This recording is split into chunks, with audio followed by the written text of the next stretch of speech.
Hi, my name is Hadister Sunarlim. I'm the head of the English Language Education Study Program. It is quite unfortunate that right now you cannot be here with us. But don't worry, we're Samantha to show you around. And we hope to see you in person very, very soon. See you!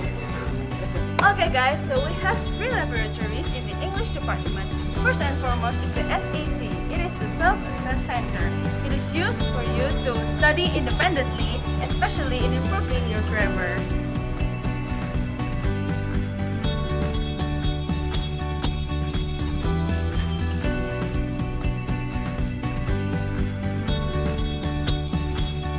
And second laboratory, we have DLL, Digital Language Learning. It is a place where you can improve your listening skills.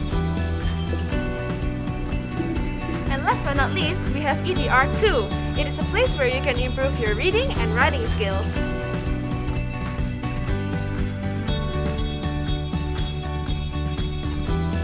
Okay guys, you've seen everything. Isn't it cool to be here? We cannot wait for your coming as soon as this pandemic is over. See you!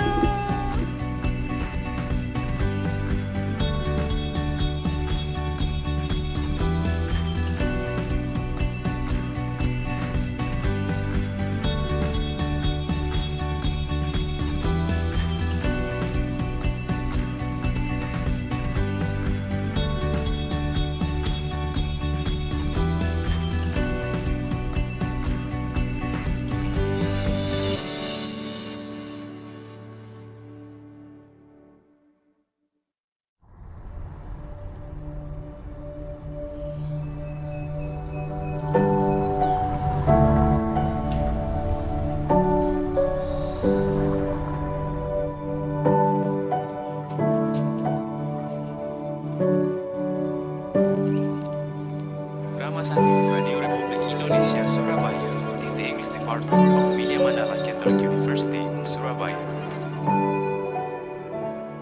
Life offers numerous opportunities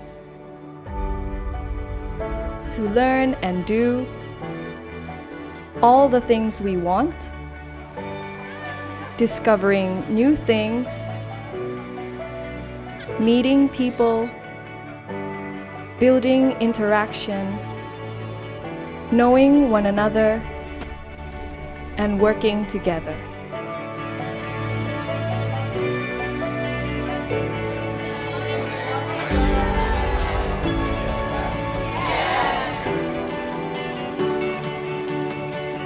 Each process takes perseverance, commitment, and zeal to prepare ourselves the best we can.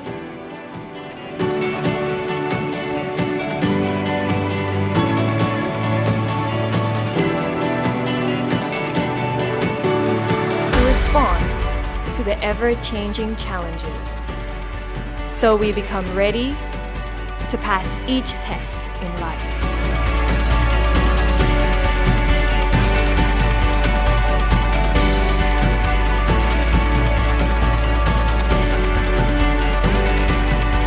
At the end of the day, every decision we make, every step we take, and all of the struggles we dedicate ourselves to will meet unavoidable obstacles and challenges that come and go. Meanwhile, doors to new opportunities are open for today and the future to come.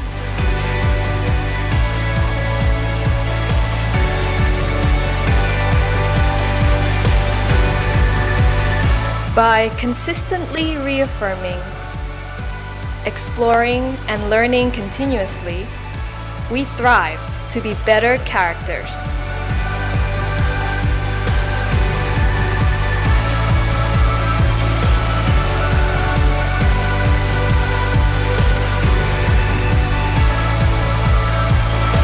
Walk with a spring in your step with the English department.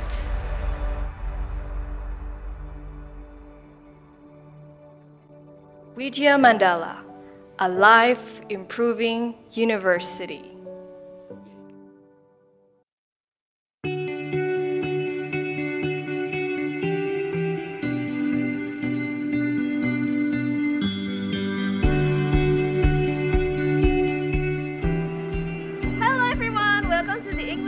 Language Education Study Program.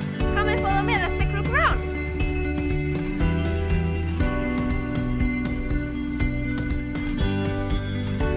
Our vision is to become a distinguished English education study program at a bachelor level that prepare reflective and creative English teachers who give positive impacts on students and on the society in the spirit of Pancasila and the universal values of Catholicism. The mission is to conduct teaching, research, and community services to develop competent and professional English teachers who uphold moral values high, and competent English teachers who care, commit, and be enthusiastic in their profession, and competent English teachers who are always ready for changes, know how to use information and communication technology for pedagogical purposes, and strive for a lifelong learning. We have total immersion days both in Indonesia and abroad to give students insight about future career, Multicultural events to give insight to the world's cultures, English Week to encourage students to be competitive, workshop on language assessment to give students more insights on English language evaluation, guest lecturers to broaden the students' horizon with external lecturers, writing workshop to give students insights about writing in good English, profession discussion to give insights about the students' future career, internship in Radio Republic Indonesia to give students the real touch of the broadcasting industry, sending students to debate competitions to empower their critical, argumentative thinking, sending students to competitions in regional, national, and international levels, student scientific forum for students to have ideas about what to write for their thesis, external teaching program to cultivate the students' social awareness by sharing what they are good at, and international credit transfer to provide the students with the opportunity for internationalization.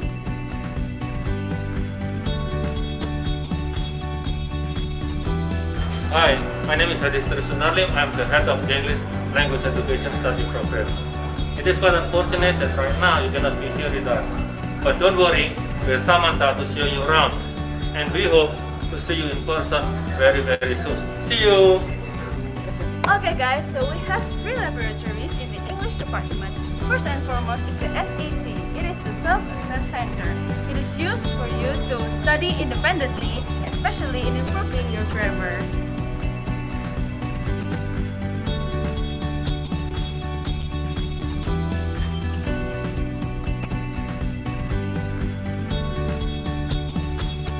And second laboratory, we have DLL, Digital Language Learning. It is a place where you can improve your listening skills. And last but not least, we have EDR2. It is a place where you can improve your reading and writing skills.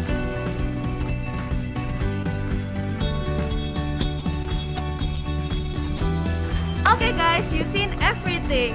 Isn't it cool to be here? We cannot wait for your coming as soon as this pandemic is over. See you!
Life offers numerous opportunities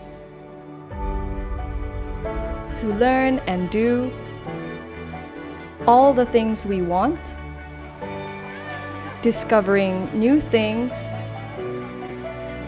meeting people, building interaction, knowing one another, and working together.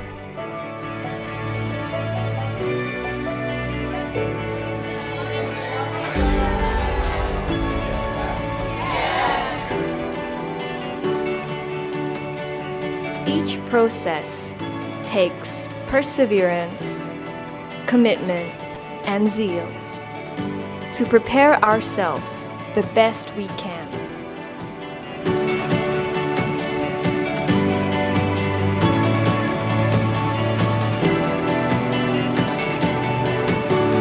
To respond to the ever-changing challenges, so we become ready to pass each test in life.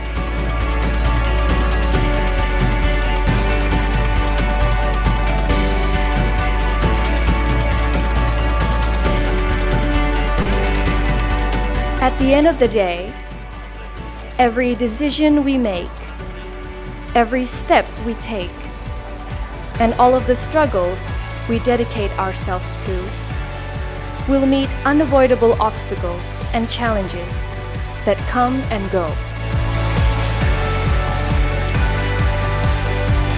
Meanwhile, doors to new opportunities are open for today and the future to come.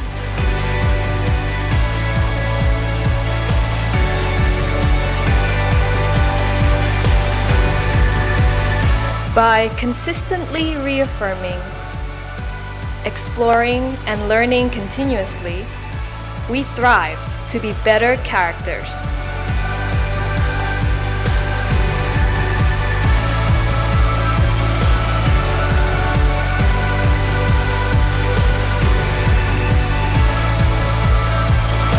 Walk with a spring in your step with the English department.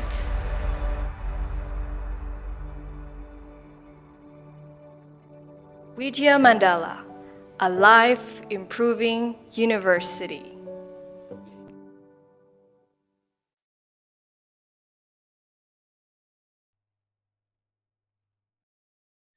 Good afternoon, everyone. I am Clementine. I'm Jessica.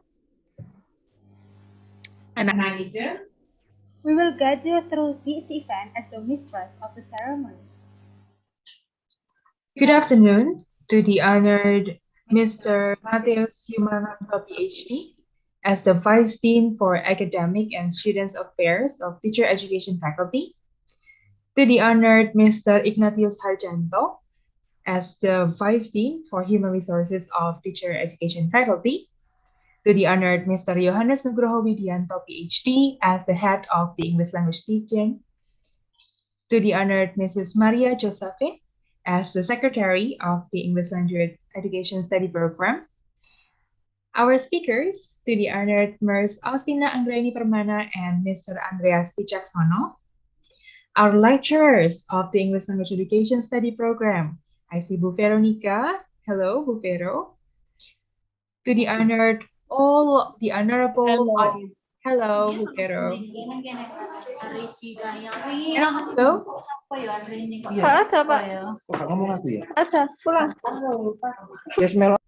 yeah. And also to the honored all of the audiences and the participants of the English Olympiad. Welcome to English Olympiad 2021. Global Citizen Attention Seeking Issues. Firstly, we'd like to invite all of the participants and the committee to listen to the national anthem Indonesia Raya.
Now, let's open this seminar and also this talk show with the prayer. We'd like to invite Michael Oriando to lead the prayer. Michael, time is yours. Okay, good afternoon, everyone. I'm going to lead the prayer in a Catholic way. Everyone who has another religion can adjust. In the name of Father and Son and Holy Spirit. Dear Lord, thank you for this day, and we are going to begin our short talks. Bless our speakers for today so that we can get the materials for today. Amen. Father, Son. Thank you, everyone.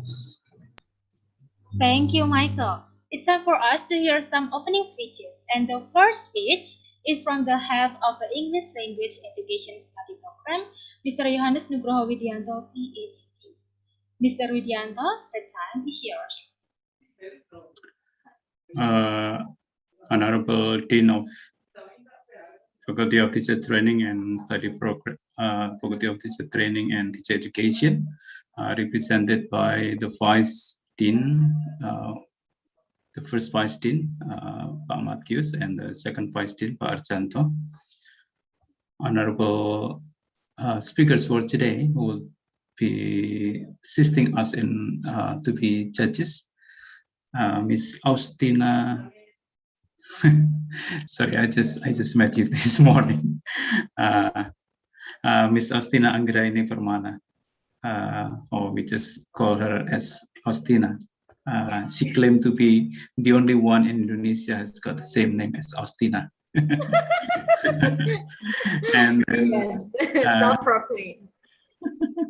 And then Mr. Andreas Wicaksono, a CNN journalist and also an alumnus of our English department. Thank you so much, Pak Andreas. I would like to address also my honorable colleagues who are always supporting the department, the study program to flourish, to improve, and to grow. And I would like to address especially for our participants of the English Olympiad 2021. We are really honored to have you all to participate in this annual program, and we're really happy to have you all. We do hope that this short talk will inspire you in your preparation to participate in this Olympiad. As you know, like the theme of our program this year is global citizen attention-seeking issues. Well, I believe that we all belong to the world. We are not living in in a small space, but we have to realize that we become a part of global citizens. So that's why we need to participate in any issues that the world are concerned about. For example, climate change, democracy, environmental issues and stuff, and also issues about gender. We believe that by doing short talk here, you will be inspired by our speakers for today, and hopefully it would enrich you in your preparation for participating in this Olympiad. Well, good luck to join our program today. Thank you so much. I'll give the time back to the MC. Thank you, Mr. Widianto. And dear all, we'd like to listen to the second speech coming from the Dean of the Teacher Education Faculty, represented by the Vice Dean for Academic and Students Affairs of Teacher Education Faculty, Mr. Matius Yumarnamto, PhD. Mr. Yumarnamto, time is yours. Thank you, Bu Jessica. So welcome to our English Olympiad, and it is great that today we have our topic global citizens, seeking issues. Attention seeking issues. So this is a very interesting topic, I think. All participants, teachers, and I think there are 35 participants here at our Zoom. So first of all, I would like to let you know that the Dean of the Faculty of Teacher Education is Pak Lulu Priambodo, Dr. Vincentius Lulu Priambodo. But today, he cannot attend this meeting because he has another assignment dealing with teacher education and dealing with principals in Surabaya. So that's why I'm representing him to speak to you today. For your information, at our faculty, the Faculty of Teacher Education, we have 3 study programs in Surabaya: English Education Study Program, and then we also have Early Childhood Education and Physics Education. So 3 study program at S1 level or college level. So we also have another 3 programs in Madiun.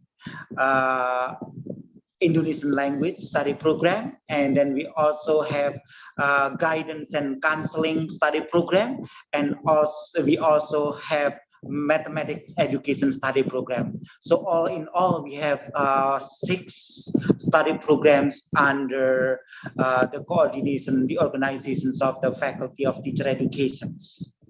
We also have one program, one professional program, that include PPG, PPG dalam jabatan and PPG prajabatan for English education and for physics education.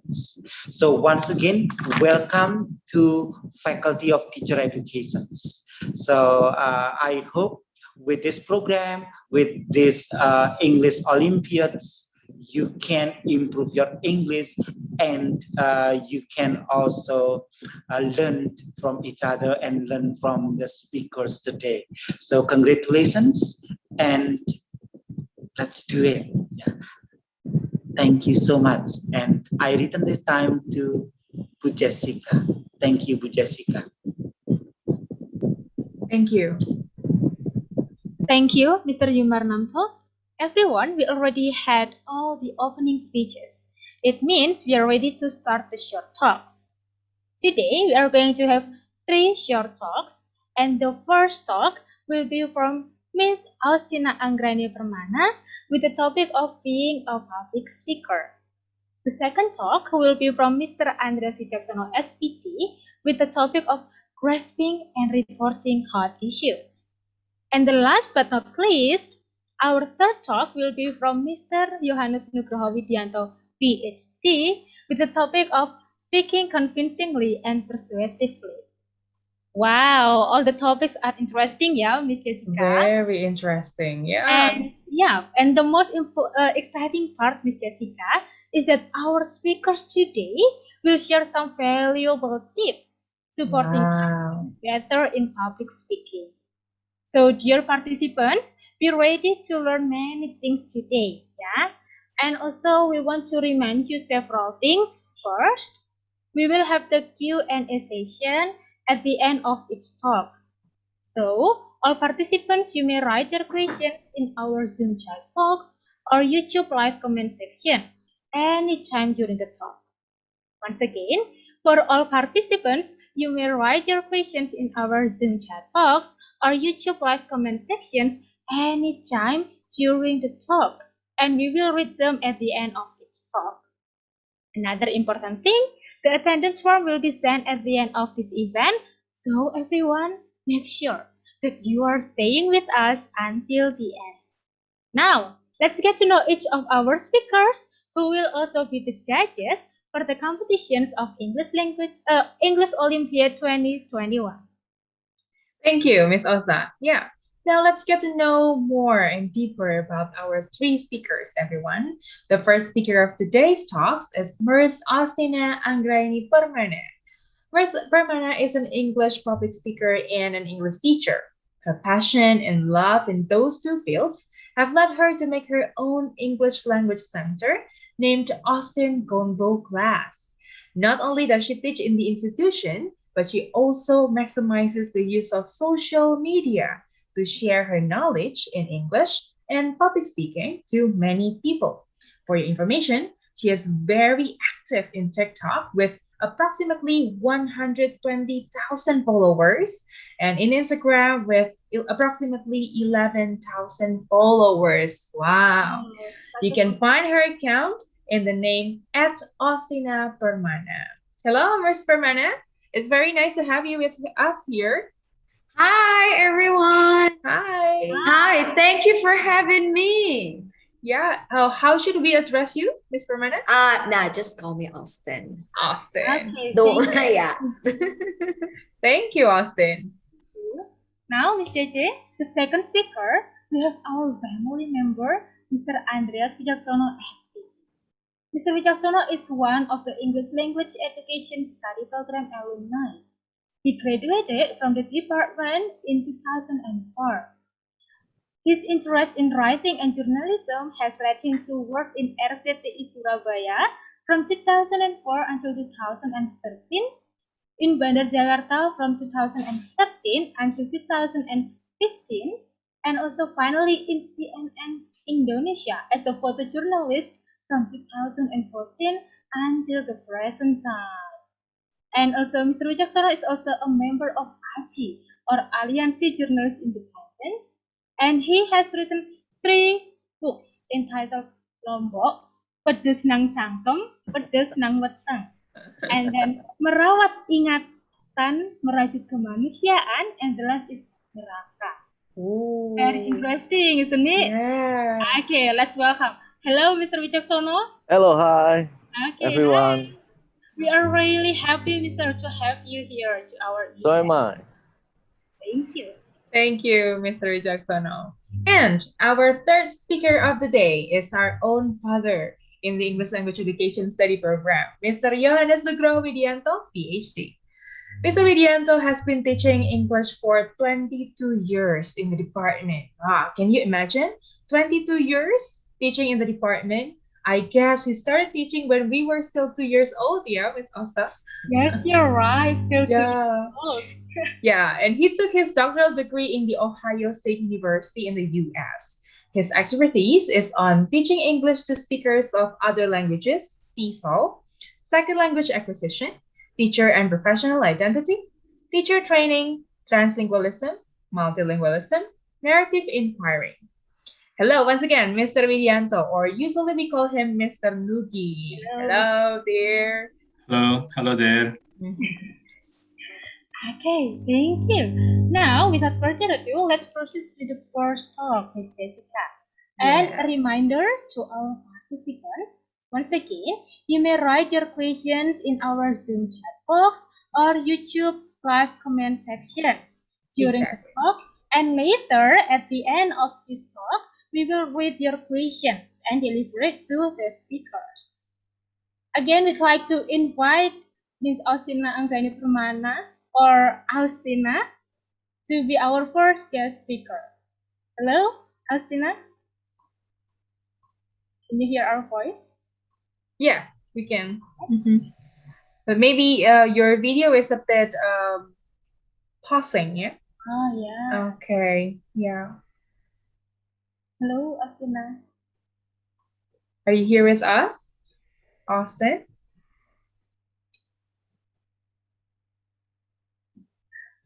Yes.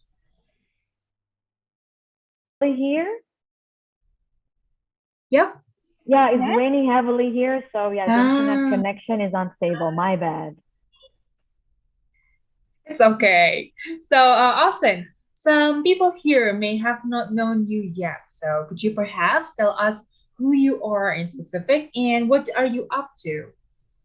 I see. Okay. Well, first of all, thank you for the opportunity. Again, I'm so happy to be part of this awesome event, be in the same virtual room with these incredible people. And I believe that I will learn a lot from every one of you here. So I started my career as a radio broadcaster. And while I was doing my job as a radio announcer, I went to UPI. I went to UPI. I studied English literature because at that time, English education wasn't interesting. Yeah, I'm like, no, I don't want to be a teacher. There's no way I'm going to be a teacher. No way. Yeah. So, and then after that, when I was a radio announcer, I had a chance to interview some international musicians. But my English was very limited. It wasn't even conversational. So all I did was just, everything was scripted. Whenever the conversation were going to different direction than my script, then I couldn't really give a relevant response. So basically, at that time, I could only speak English academically in class. Yeah. And then after that, I switched my career as an English teacher because at that time I enjoyed giving training to my juniors. So that's why I studied. I started my teaching career in EF. You guys know EF? Are you guys familiar with EF? English first. Yeah, English first. Yeah. So there, I learned a lot about not only about teaching but also about using English 24/7.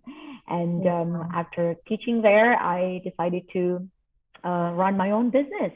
And yeah, here I am with Austin's Convo Class as the founder and as a teacher. And at the moment, we're focusing on teaching adults conversation skills, focusing on speaking skills. And now the team is growing. And yeah, we're hoping that one of you can be our students for sure. Yeah. Yeah, so that's pretty much about me.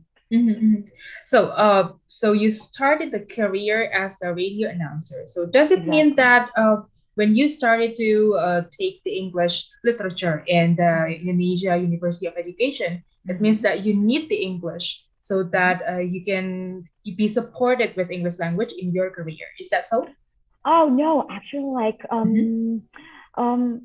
I don't know if what I studied at that time was supporting my career, but at least it gave me a little bit of confidence, whenever I was challenged to interview international musician, I'm like, wait, I'm an English literature student. I mean, I'm supposed to be able to use English. However, I'm afraid at that time, the kind of learning that I studied wasn't really applicable. Yeah. And I'm pretty sure it's because I didn't apply it outside class, right? I mean, all I did is just using it to write, let's say, papers, to give presentations. I mean, if I could have just applied it more or practiced it more outside class, I believe that I could have been better than today. I see. So I think we already got it here, Miss Jessica. We already know the journey of Miss Austin because first, Miss Austin, yeah, we know that we can say that being a teacher, yeah, not all teachers can be public speakers, right? Especially being an influencer like you. So yeah, what do you think about this? And we are also amazed with your vision. It developed really well, from teachers, and then you become a successful public speaker. So can you share about it? How does your vision develop? Oh, I see, of course. But first of all, is my audio okay? I'm afraid that my audio is it's okay. There aren't any noises. Oh, okay, cool. All right, good. Okay, so actually, radio broadcasting has influenced the way I teach or the way I see English learning a lot. I used to think that learning a language, or let's say learning English language, is all about validating validating how educated I am, how cool I am. Like I want to be accepted, you know, in a certain group of people, or, you know, certain type of people, just because I can speak English. At that time, I forgot the function of a language itself, which is a tool of communication, right? So at that time, whenever I spoke English, I turned into a Is it for me? No, I don't think so. Yeah. Oh, okay. No, it's all right. okay. Oh, all right. Okay. So at that time, like I turned into a completely different person. And it was, you know, like frustrating, right? Because like I really wanted to be able to speak English, but I feel like there's something missing. I feel like I wasn't myself at that time. But then, as I was trying to find my personality as a public speaker, I found this new thing in English teaching, that what's missing in English education, at least in the education that I've gone through, is that finding yourself in a second language, like how to be yourself in a second language. I mean, like true to your heart, maintain your personality. I mean, if in Bahasa Indonesia you're a chatty person, then you need to find a way how to be chatty in English language. Maybe you will find a different personality. For example, like in Bahasa Indonesia, I'm not as straightforward as I am in English.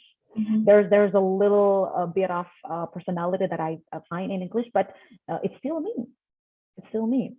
So if the question is that like how they what is it, like affect each other, then I don't know. Somehow they like go hand in hand, you know. English really affect the way I do public speaking. I become more confident, right, whenever I do public speaking, and public speaking really show me a different way of teaching and learning a language, which is finding your personality in the second language. Wow, that's interesting. Finding ourselves in the second language. Wow, good point. Yeah.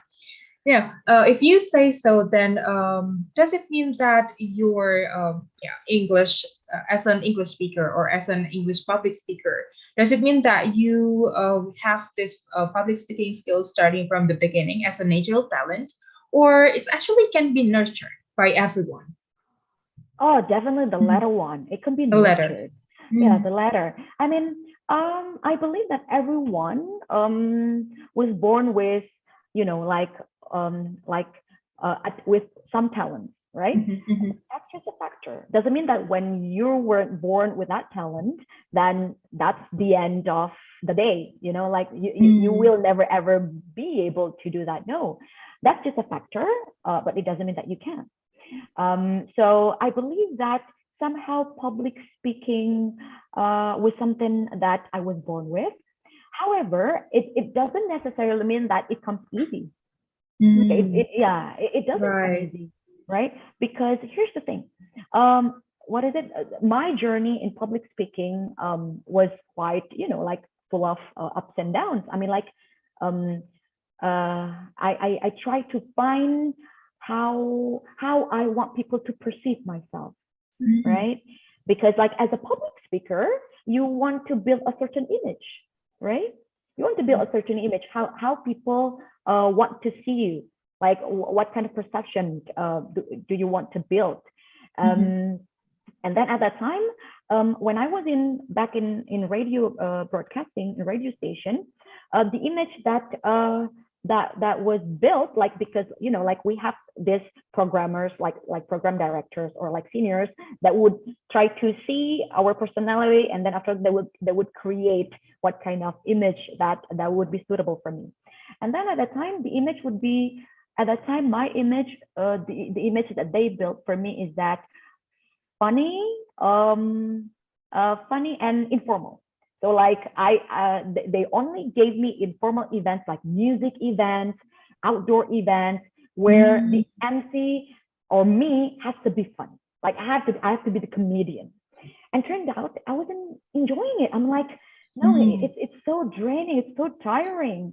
You know, once people said that, you know what, like I love a kind of event where we can just like wing it, you know, like, and then crack a joke, and then after that, yeah, like have fun. I'm like, no, I don't enjoy that. And it's a process, right? Again, even though I feel like I was born with that talent, it doesn't mean that it comes easy. I just realized probably a few years ago that the personality that I want people to see when I'm on stage is that like semi-formal, like chic, but I can have a sense of humor. But I'm not a comedian, you know. I'm casual, I'm chic, I want to look elegant, but you know, like I can be fun too. I can be funny too, but I'm not a comedian. So what is finding this what is it, this image of you is also a challenge. So again, going back to if it's a skill or a talent, definitely a skill. And again, even if you're born with it, then you have to find yourself in your talent, in the talent that you're born with. Oh, great. So yes, I agree. It's also like even though we were born with talents, but still we have to train it, right? And That's right. yes, and also even though we have these talents, but it will not come in only one night. So we have to try Exactly. it day by day. Okay, thank you, Miss Alison. Now I'd like to talk more about on how you can be a successful public speaker. In your opinion, Miss Alison? I don't know if I'm successful. Okay, but yeah, well, thank you. Amen. The number shows it. Yes, you're right. Yeah, that's right. What are the most important skills needed for being a public speaker? The most important skills, I believe that there are many skills that go into it. It doesn't only take one skill, it doesn't only take one public speaking, but it takes lots of skills. Like, I don't know what are the skills, but at least in my experience, what brings me to be where I am now is that the intention. I guess first is the intention of what you want to give to your audience. I guess that's first. Because whenever you have the intention, then whatever the challenge that comes a long way, you can tackle it, right?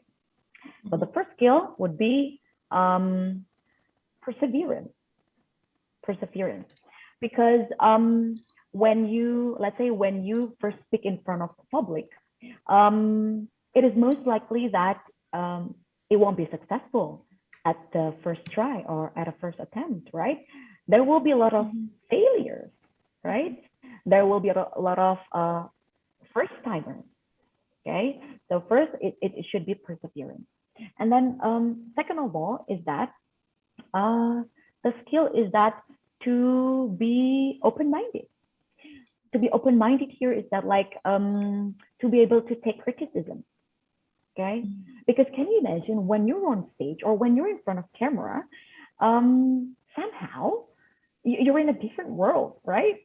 When you step, when you sit in front of camera, when you get up on stage, somehow you're like in a completely different world, and you can't really see what your surrounding, you know, like you're not aware of your surrounding, and you need other people to see what you can't see.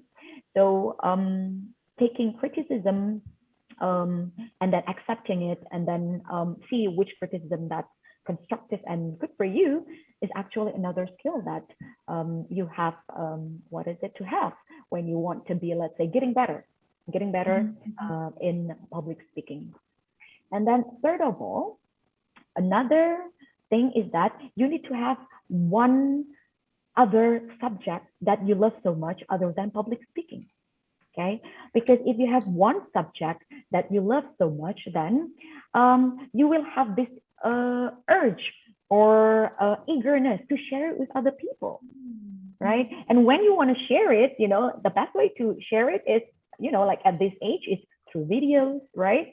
And even though you don't really see your audience, but still it takes public speaking skills.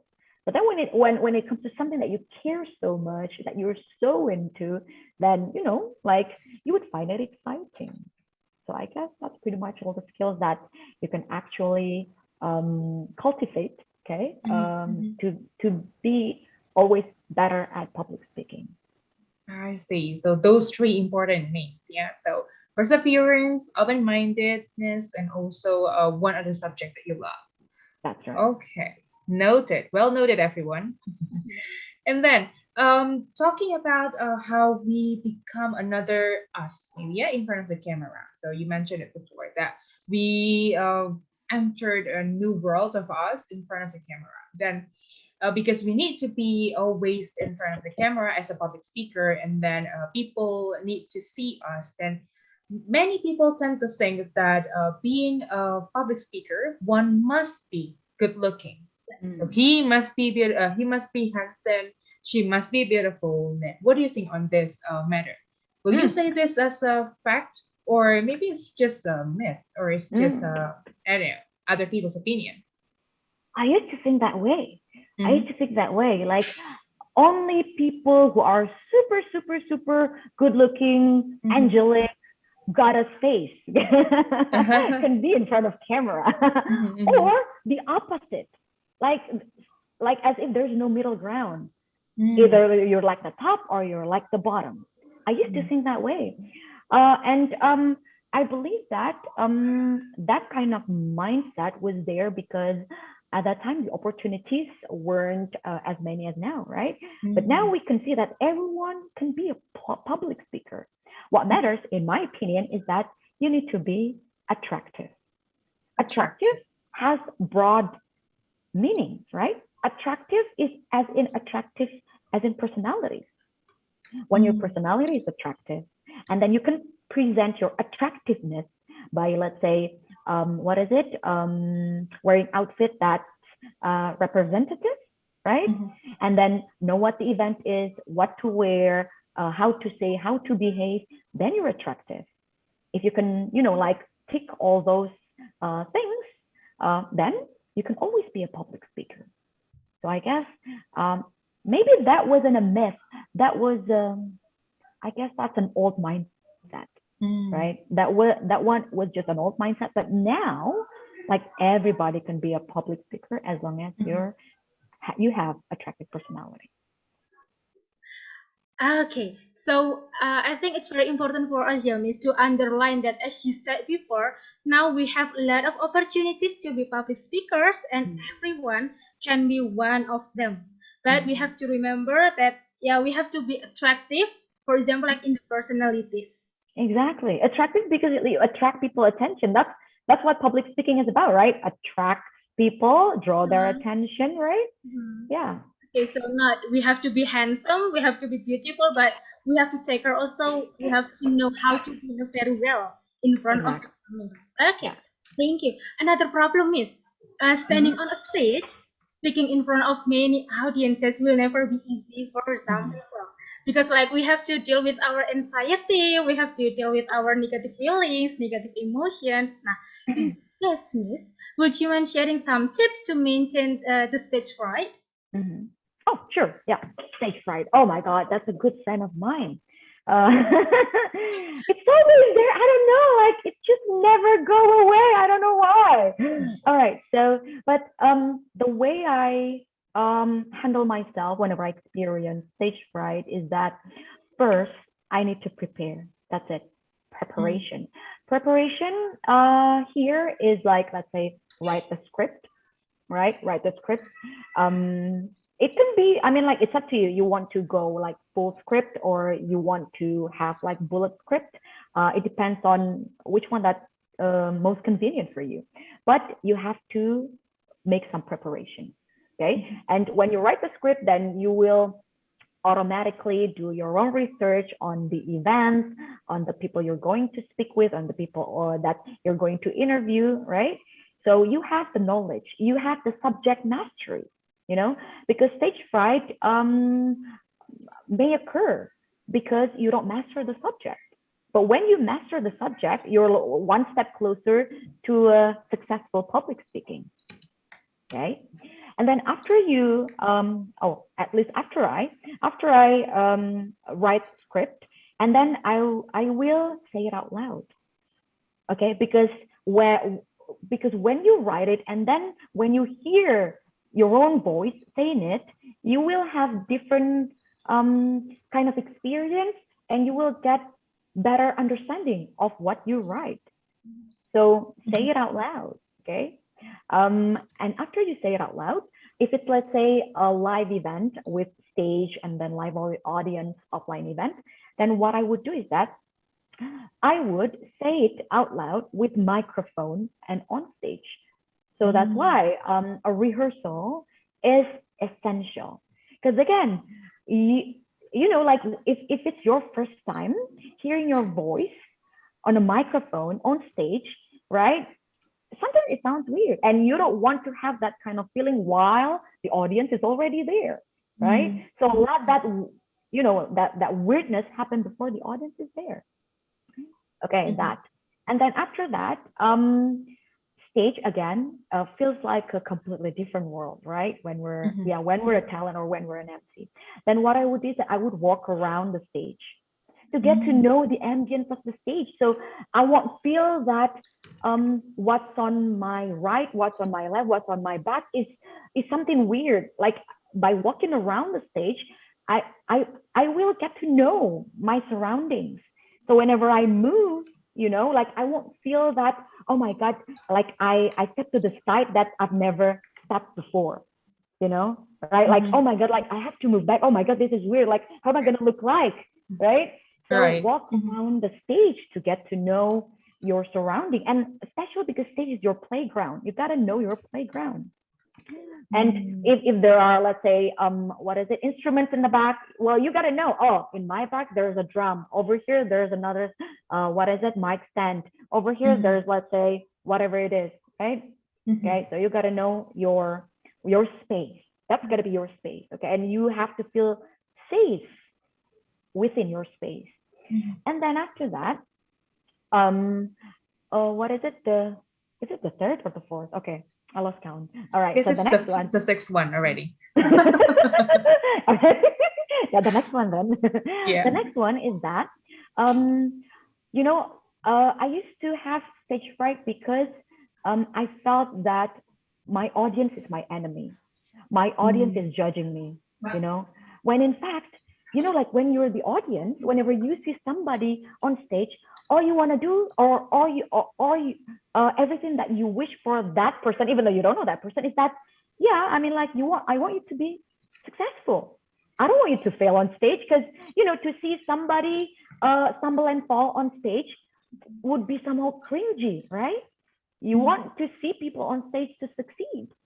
So when as a public speaker or as a host, as an MC, you have to know that your audience want you to succeed.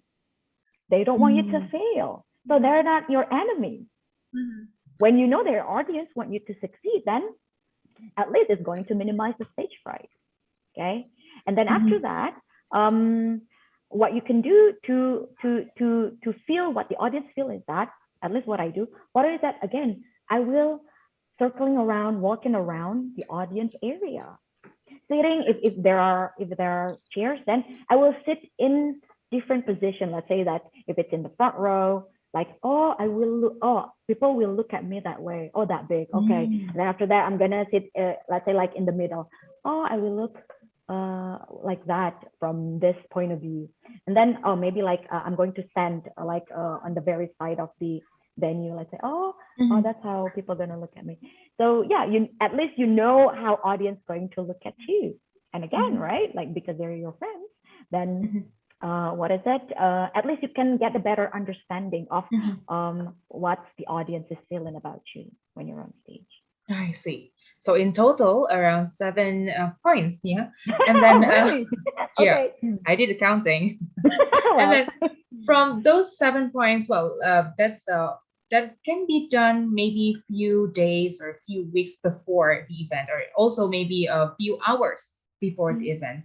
But then what if we, as an English language speaker or learner, want to learn how to be a public speaker, but then we want to increase or level up our confidence in our daily activities or daily daily speaking, because we know that we cannot really directly improve our confidence. And actually that is also related to Brenda's question on how someone can be very nervous and then she or he cannot talk there's no word coming out from her or his mouth. So, what can you suggest to us on how to increase our confidence so that we won't face that kind of nervousness? I see.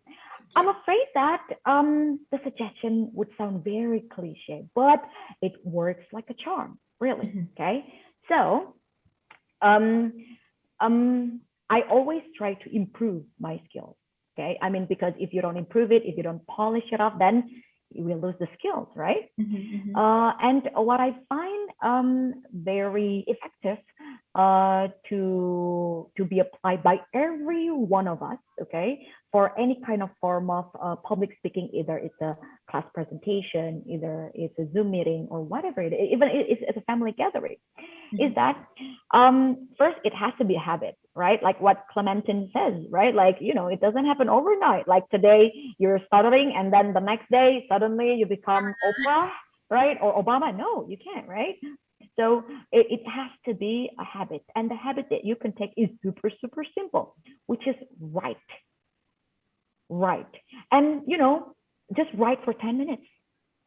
And it doesn't have to be a good writing because you probably won't read what you write again. What you got to do is that just getting out of your ideas into writing. Okay. And you can choose a topic. Okay. And the topic could be like, let's say that you want to be able to speak in public about environment topic. All right. So what you write is environment. Let's say that you watch a short video, a 1-minute video. And then you decide that, okay, for this video, I'm not going to just watch this video for entertainment, but for, let's say, for learning, okay? Watch 1-minute video and then retell what you watch, especially if it's in English, right? You retell what you watch and then don't expect to come with a better word. Just write, don't stop. Usually, well, we stop because we're expecting to come up with better words, right? And then we stop and then bye, we forget, okay? Just write whatever that comes in your head, because that would also practice your improvisation, right? Like as a public speaker, we need to be able to improvise, you know, like you say something and hoping that, you know, good things will come along the way. And you can do that better if you take this habit daily by writing what you care the most or what you're interested in. And just don't stop for 10 minutes. After 10 minutes, done. All right. You don't have to read it again. You don't have to share with anyone. It's just like, you know, just pouring anything in your head out.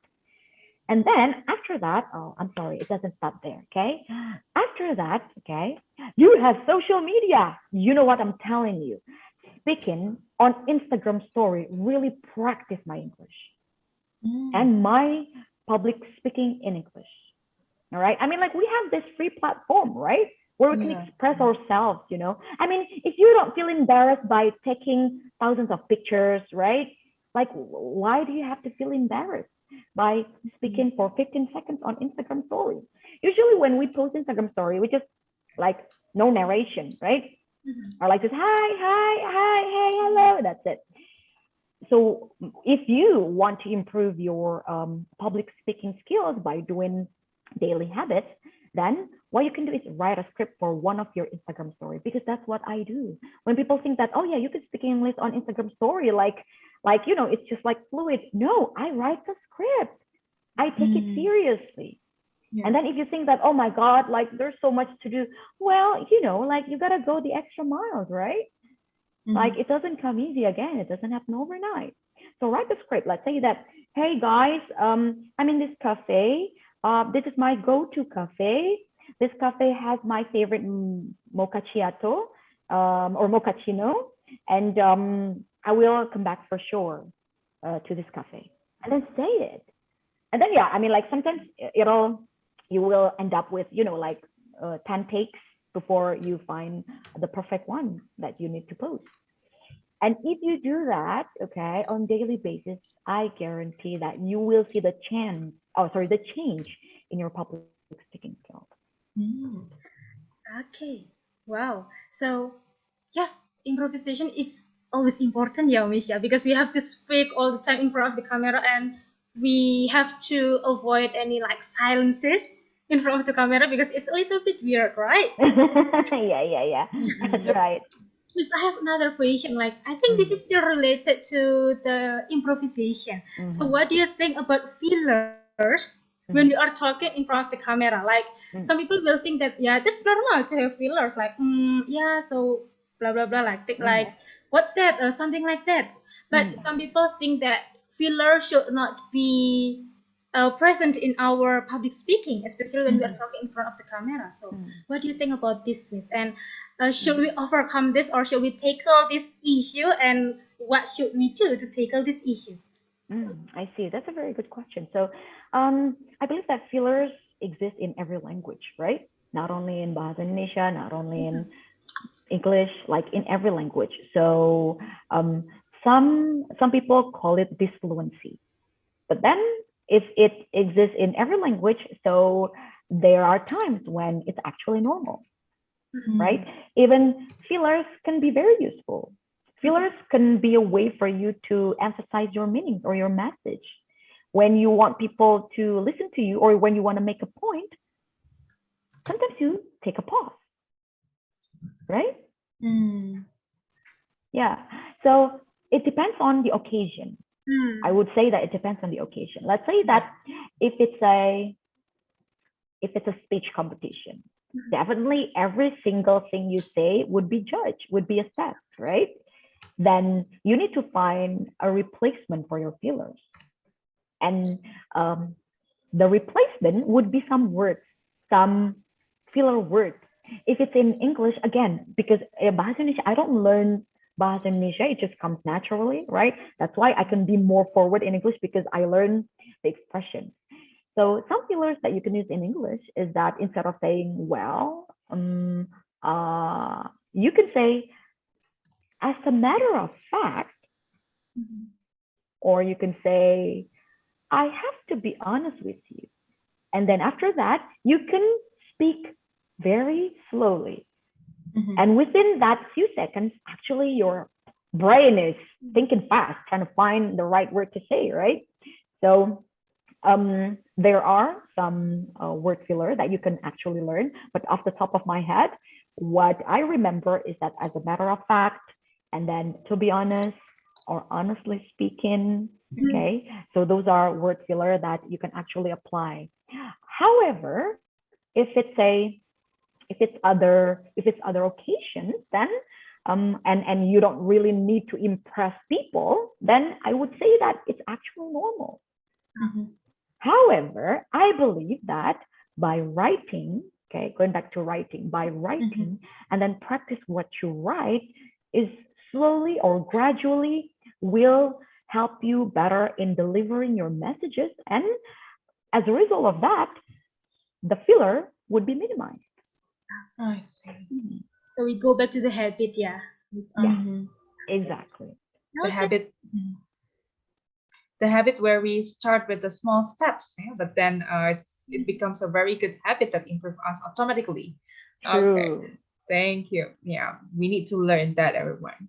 Now, Austin, from what I've mentioned previously, that okay, you're a famous influencer, I might say. You know that? Yeah. From the numbers, I don't say that we try to find the numbers. Yeah, we don't say we try to focus on the numbers, but then the more people follow you, it means that the more people could get inspired and could get also influenced by how you speak in English, of course. Then, can we know how are you finally achieving those numbers? I see. Okay. So the highest numbers that I achieve is on TikTok, right? Because TikTok is not fully controlled by algorithm. They have a team who will determine who deserves to be on FYP and who doesn't, right? According to their content and what is it, their focus of let's say of their campaign. So I guess that I achieve that number mainly because of consistency. Okay. So when I'm consistent, TikTok will put me on FYP all the time. Okay, but then when I become lazy and only post once a week or once in 2 weeks, then once I post another content, TikTok won't put me on FYP. I guess that's the culture of TikTok. And then recently I posted something that is too promotional. I completely forgot that TikTok is content based, right? I completely forgot at that time because like I haven't posted anything for a long time, and I feel like, oh yeah, I need to promote this, like this program in my school, and then I just promote it without, you know, like considering that, oh yeah, TikTok is really concerned about the content or the information, you know, that the creator makes. And then, oh my god, I only gained like hundreds of views. And you know, like as opposed to the what is it, the usual numbers or the usual views that I achieve, which is like either tens of thousands or hundreds of thousands. So I realized, oh yeah, that's right, like I need to focus on the content and then put the promotion in the end. Yeah, so that's what I learned from TikTok. Okay, consistency. And then after that, listen to your listen to your viewers or people who comment. And again, I learned that after I post something, I don't immediately receive lots of views after 24 hours, especially if I don't immediately reply people's comments. Okay, but then after I reply people's comments, then let's say the next 12 hours or like the second 12 hours, then the numbers are increasing. So again, they really look at the way we engage with our comments. If we just hit and run, you know, it is most likely that TikTok won't put us on FYP, won't expose us to many of their users. Yeah. What a new knowledge for us. At least that's based on my experience. Okay. Yeah. Miss, you said before that it's also important for us to read people's comments, yeah, in our video. And talking about this, Miss, what do you think about the content itself? I mean, like by reading the comments, the people's comments, do you think that it's more important to fulfill the market demands, or do you prefer to make your own trend as a trendsetter? I see. I guess you can go 50-50, right? You can create something that's so you, but what people in the comment section says, you know, would be something that your market wants, because what you create is for market, right? Right. And now this market wants something, ask you when they comment, and then can you please discuss this? It means that somebody asks you, hey, can you please discuss this? Can you please create this content? Okay, then, you know, like, well, you can just, pick one or two that are, let's say, most requested, or maybe that is, let's say, close to your idealism, right? For example, this one. I have seen so many videos talking about the difference between want and want, or the difference between it's with apostrophe and it's without apostrophe. And I'm like, no, I'm not gonna talk about that again. I mean, like, I want my viewers to learn more about expressive words, right?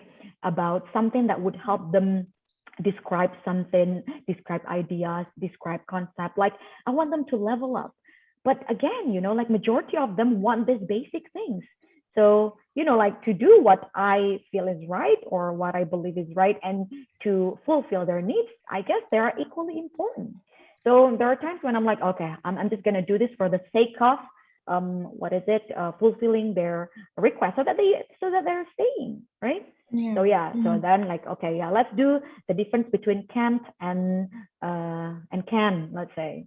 And I believe that you have seen so many videos of that, right? But you'll be like, why? Like, haven't you seen other videos? But, you know, you can't blame your audience. You just have to, you know, like, listen to what their needs. If the demand is there, fulfill it. Oh. Right, it's a 50-50. Yeah. All right. So, Austin, thank you very much. So, we have actually received some questions, and then we have actually given the questions to you. So along the way, yeah. Okay. So I hope that all of the answers given by Austin can also be representable, sorry, for all of the participants. Yeah. Now, I think we have already got a lot of knowledges and also practical things. That's also the things that we really admire because everything is applicable, everyone. So you can try to apply that in your daily activities. Yeah? Starting from preparing the public speaking skills like perseverance, how to be open-minded, how to accept criticism, yeah, and also how to have one other subject that you love, and then keeping the attractiveness of ourselves as a individual public speaker, yes, specifically English public speaker. Then how to prepare ourselves by the habit of writing. Yeah, so write as many as you can for the preparation and also for the positive habit. Yeah, That's right. yeah. It's also So yeah, I hope that like everything comes in handy, right? And you can practice one or two tips that I just shared today. Oh, there is this one question coming, I think, Oh, from yeah, shoot. Fikri. So I'd like to ask something. Most people know something like sarcastic language or words, maybe that don't really support us. Then how do we able to filter the people's comments? So maybe inside the people's comments, there are some sarcastic or maybe improper words and languages. So I see. how Okay. should we respond on that? Oh, okay, that's a very good question. Here's the thing. TikTok is like a universe, right? It's like a universe, and many of TikTok users are people who are not like they don't show who they are, right? They sometimes still use the code, and they don't post anything, right? Or they're just there to enjoy TikTok without creating or without showing who they are there. So since this is a universe full of people who are hiding, okay, whenever you read comments that are not constructive, let's say it's a form of criticism and it's not constructive, it's more like they're trying to take you down, right? They're trying, let's say that they're trying to hurt you. They don't really think about your feeling, or they don't comment in a civilized way. Then what you gotta do is that don't take it personally. Okay, why? Because your work doesn't define you. Your work is your work. What they criticize is your work. They don't criticize you. So why do you have to take it personally, right? I mean, like, do they know you? They don't even know you, right? And you don't even know them. Okay, and let's say that, but like their criticism or like their comments are nasty. Well, one thing that you need to know is that people who are capable of leaving nasty comments, hiding behind fake accounts or accounts with no real pictures, are people with insecurity, right? So why should you worry about nasty comments that comes from people who don't even dare to show themselves to you? Okay, and then lastly is that if, let's say, the comment is true, okay, like you said something wrong, that happened to me. Like that's not how you pronounce it. At that time, I pronounced contract to say contract. I saw that. Yeah, that one, right? Yeah. I'm like, after I saw that, I just realized, oh yeah, that's right. That is how I'm supposed to pronounce the word. But again, to be able to improve your public speaking skills, you need to be open-minded, right? If you think that is right and turned out the way the comment is presented is constructive or maybe neutral, doesn't even try to offend you, then embrace it. Well, thank them for taking the time to criticize you, right? Because if it wasn't for them, you wouldn't have known. I wouldn't have known that contract is pronounced contract, right? Maybe like until today it's pronounced contract. Yeah, I have a 1-year contract, like, and then people are like, contract, like what? Are you getting a disease? So yeah. I see. Yeah. So yeah, that would be, I hope that answers your question.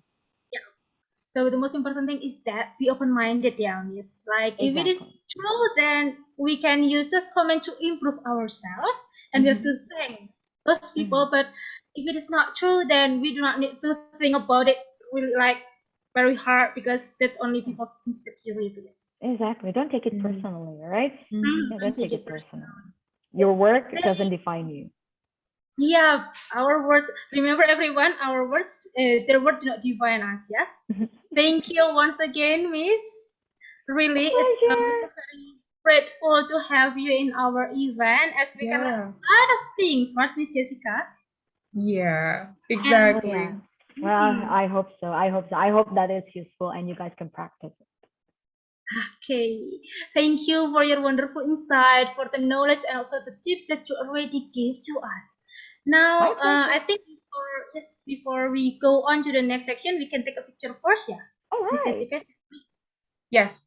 So we will try to ask one of the comedies. Vincent, can you lead the photo session? Right away. Yeah. So I think the spotlight can be turned off. Spotlight taken off. Okay. Yeah. So that we can take a picture with everyone, all of the participants.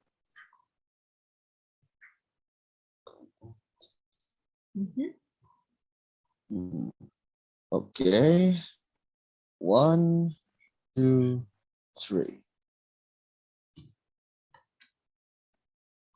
Here's another one. 1, 2, 3. Number 3. 1, 2, 3. Section. 1, 2, 3. And number 5. 1, 2, 3. Oh, there's a question. 1, 2, 3. And that's all. Okay, thank you, Vincent, and also the comedies. Yeah. Once again, I'd like to say our gratitude. Yeah, thank you very much, Austina, for staying with us and sharing your Thank you so much. knowledge. And Thank I you, think Austina. we'd like to save Nate's question for a later, yeah, so that it can be answered by the other speaker. Okay, so thank you everyone once again. Yeah, now it's the time for us to go to the second talk by Mr. Andres Wicaksono, SPD. Mr. Wicaksono, can you hear my voice? Yes? Okay, good. Sir, the time is yours. Okay, hi everyone. It's nice to participate in this event. I'm sorry I will use bahasa Indonesia. Ya, karena kalau pakai bahasa Inggris nanti pasti belepotan. Ini topik yang menurut saya cukup berat untuk dibawakan dalam bahasa Inggris. Bahasa Inggris saya sudah pasif ya. Kalau cuma dengar tadi obrolan diskusinya antara Austin dengan teman-teman, saya masih paham. Tapi kalau suruh menimpali dengan bahasa Inggris, minta ampun ya Lord. Oke, kita mulai ya. Sebenarnya sifatnya apa yang saya sampaikan ini supporting dari apa yang disampaikan dari Austin tadi ya. Kalau Austin sudah menyampaikan tentang bagaimana tentang public speaking, bagaimana how you should behave in social media. Saya akan coba menyampaikan atau berbagi insight tentang bagaimana kalau di sini saya diberi tema grasping and reporting hot issues. Ini karena saya jurnalis, maka saya melihat tema ini dari kacamata jurnalistik. Ya kalau menurut kawan-kawan ini terlalu berat ya, coba nanti dicerna sedikit-sedikit gitu ya. Atau nanti kalau mau minta materinya silahkan aja. Sebenarnya materi tentang yang akan saya sampaikan ini sudah bertebaran di internet, tapi kemungkinan kawan-kawan belum tahu atau tidak tahu karena memang ini adalah jatah atau makanannya ilmu jurnalistik ya. Kita ke slide berikutnya. Apa sih grasping and reporting hot issues itu? Ini disebut news value. Kalau di jurnalistik itu adalah namanya news value. Jadi ada hal-hal yang mengandung nilai berita. Kalau tidak mengandung hal-hal ini, biasanya akan dilewatkan dulu atau kita akan mencari nilai berita apa yang bisa diangkat dari isu tersebut. Yang pertama ini adalah magnitude ya, atau mengandung pengaruh. Apakah suatu event itu mengandung pengaruhnya seperti apa? Harus mempunyai dampak yang luas ya, misalnya seperti kelangkaan BBM dikaitkan dengan kebakaran kilang minyak di Cirebon. Ini ada kaitannya enggak? Nah, sesuatu hal yang mempunyai pengaruh itu biasanya menarik karena akan berpengaruh pada kehidupan kita, orang lain, dan semua orang. Kita bisa ke next berikutnya ya, ke next slide. Sebentar, saya cas dulu ini senjatanya. Oke, yang berikutnya adalah significance, penting. Nilai berita itu menyangkut kepentingan orang berapa banyak, seberapa penting sih? Kalau cuman receh aja buat apa? Kayak kita liputan tentang misalnya seseorang yang ngeprank, ya kalau ada seringkali pranknya itu malah nggak etis ya, atau malah membuat orang celaka. Di sini yang contoh yang significance atau unsur penting ini misalnya adalah penyakit seperti yang sekarang kita alami bersama ya, kayak wabah penyakit corona ini. Ini menjadi suatu hal yang penting, maka sejak 2 tahun lalu semua pemberitaan itu pasti ada COVID. Kenaikan harga sembako itu sangat penting dan sangat dekat juga buat kita. The next is timeliness atau aktualitas. Ini seberapa aktual berita itu. Kalau historia.id itu dia punya tagline masa lalu itu adalah aktual. Ini menarik menurut saya. Kalau dalam mindset orang pada umumnya, yang aktual itu adalah apa yang terjadi sekarang, di masa kini.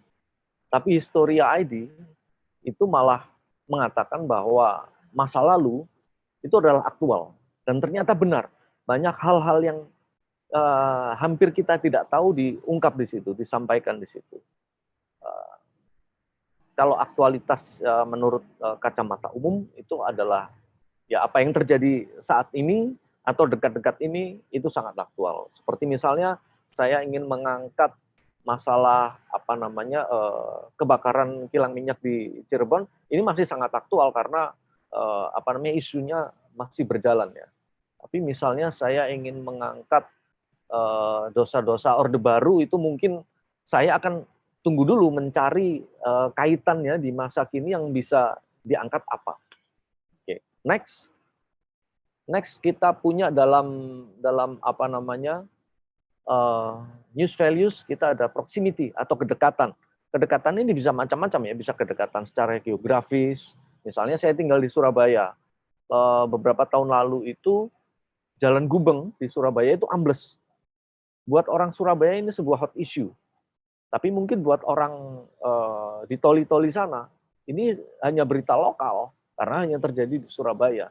Tidak bisa digeneralisir secara umum. Tapi ketika menyangkut COVID, ini bahkan untuk isu untuk seluruh dunia ya. Kemudian kedekatan psikologis, ideologis. Kalau misalnya kalau di kalangan English Department ya, yang sangat menarik untuk dibahas pasti tentang pendidikan, tentang perkembangan pengajaran bahasa Inggris seperti itu. Next adalah prominence atau ketokohan. Siapapun tokohnya biasanya akan menarik untuk dibicarakan ya. Seperti beberapa waktu lalu itu ada Badan Eksekutif Mahasiswa, mana ya saya lupa, itu mengatakan kalau wapres kita Kiai Ma'ruf Amin ini hanya seperti patung gitu ya. Nah, saya bukan mau menyoroti isu itu, tapi bahwa Kiai Ma'ruf Amin ini adalah tokoh.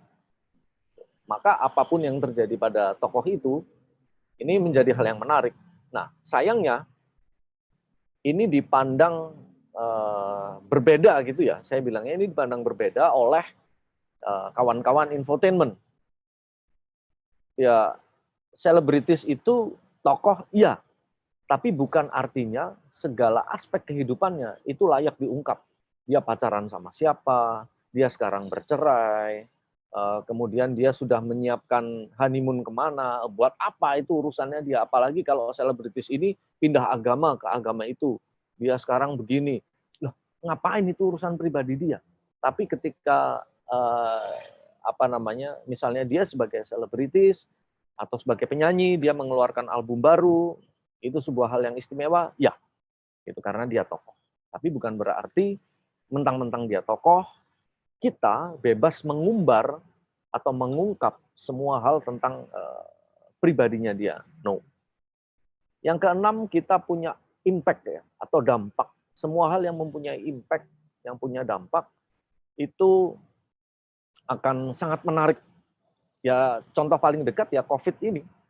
Semua orang terdampak. Gitu. Tidak ada aspek kehidupan yang tidak terdampak. Apakah terdampak baik atau terdampak buruk? Dampak di sini yang saya maksud secara general adalah dampak buruk ya. Tidak terhitung ribuan UKM yang harus nganggur dan bingung harus ngapain gitu.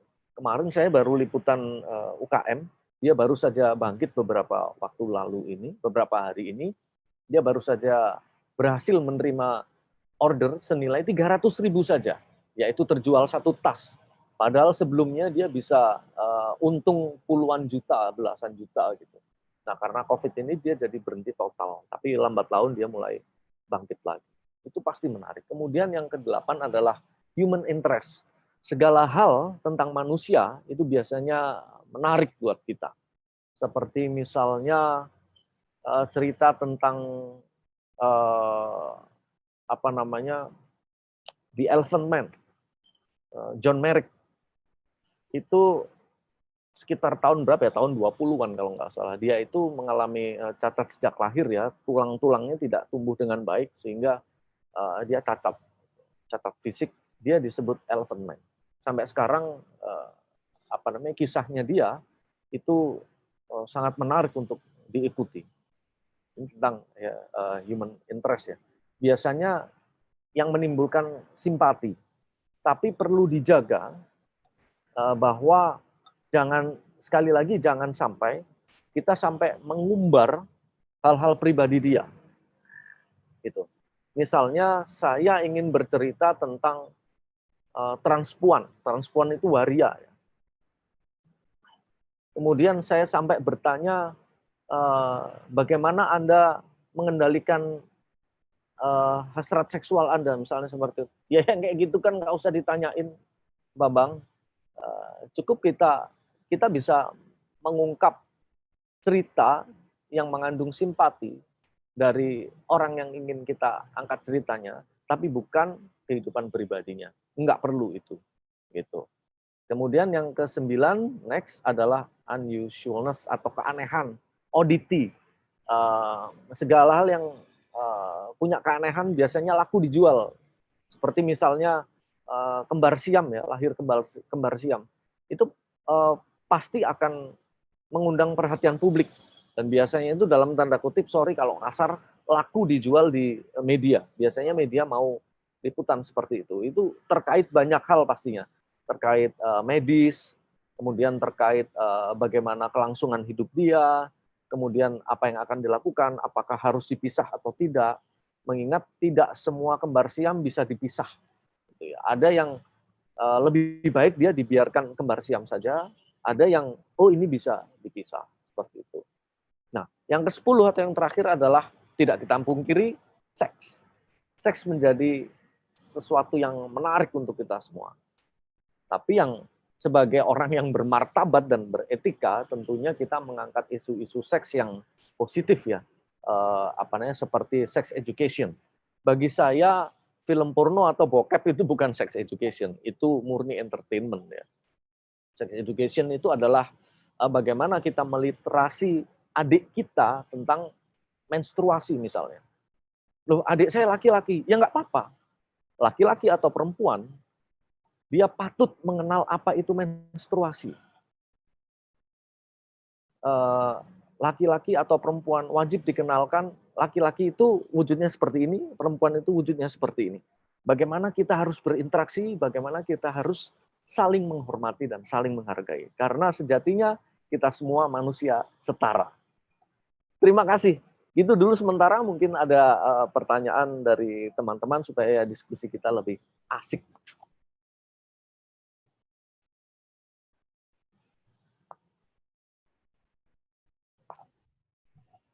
Okay, yes. Thank you, Mr. Andreas. That's very interesting, yeah. Like, if I can say, can I say like this, Mr. So we can talk about the hot issues, but we have to be very careful, as people tend to think that hot issue can be also someone's personal thing. Exactly. Okay, good. Thank you. Then we can have some questions. I think I can invite Icha first. Ma'am Icha, are you still there? Okay. Okay, sorry, there has been some technical issues here. All right. Yeah, we do have one or two questions to Mas Andreas. I should call him Mas instead of Pa. This is interesting because I would like to address the issue about impact. And if Austin is still around here, I think that is very related also to why Austin decided to have English content.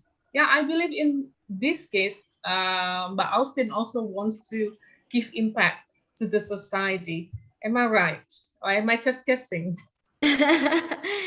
Yes, you're right, Ibu. Impact, yeah, giving impact to others. However, I have to be honest with you all that the very first intention of sharing English content on social media wasn't about giving impacts to others. I mean, like, my intention wasn't that what is it, novel. My intention was very personal. Basically, I want to practice my English. I want to be able to explain what my students ask in class. So by sharing contents on social media, I will get used to presenting, let's say, the most frequent questions from students. And then when I, let's say, attract more questions from my viewers, it actually many of them are questions with answers that I don't know, but because I want to answer that questions, then like, I will do my research, right, just to satisfy them. But not only satisfying them, but also actually like making me smarter, because like, as teachers, like, we don't always know every single word that exists in this whole world, right? I mean, like, we know grammar, but there are times when we're like, hold on, okay, like, is this grammar correct? Or what's the difference between this and this? So I mean, like, we keep learning. So yeah, the very first intention is very personal, but then after some time I realized that I have given some impacts, and actually that's the fuel for me to keep going. All right. Yeah. Thank you. Also, Mas Andreas, this is going to be related to Nate's question. If I read the name correctly, Nate, yeah. Are you here still?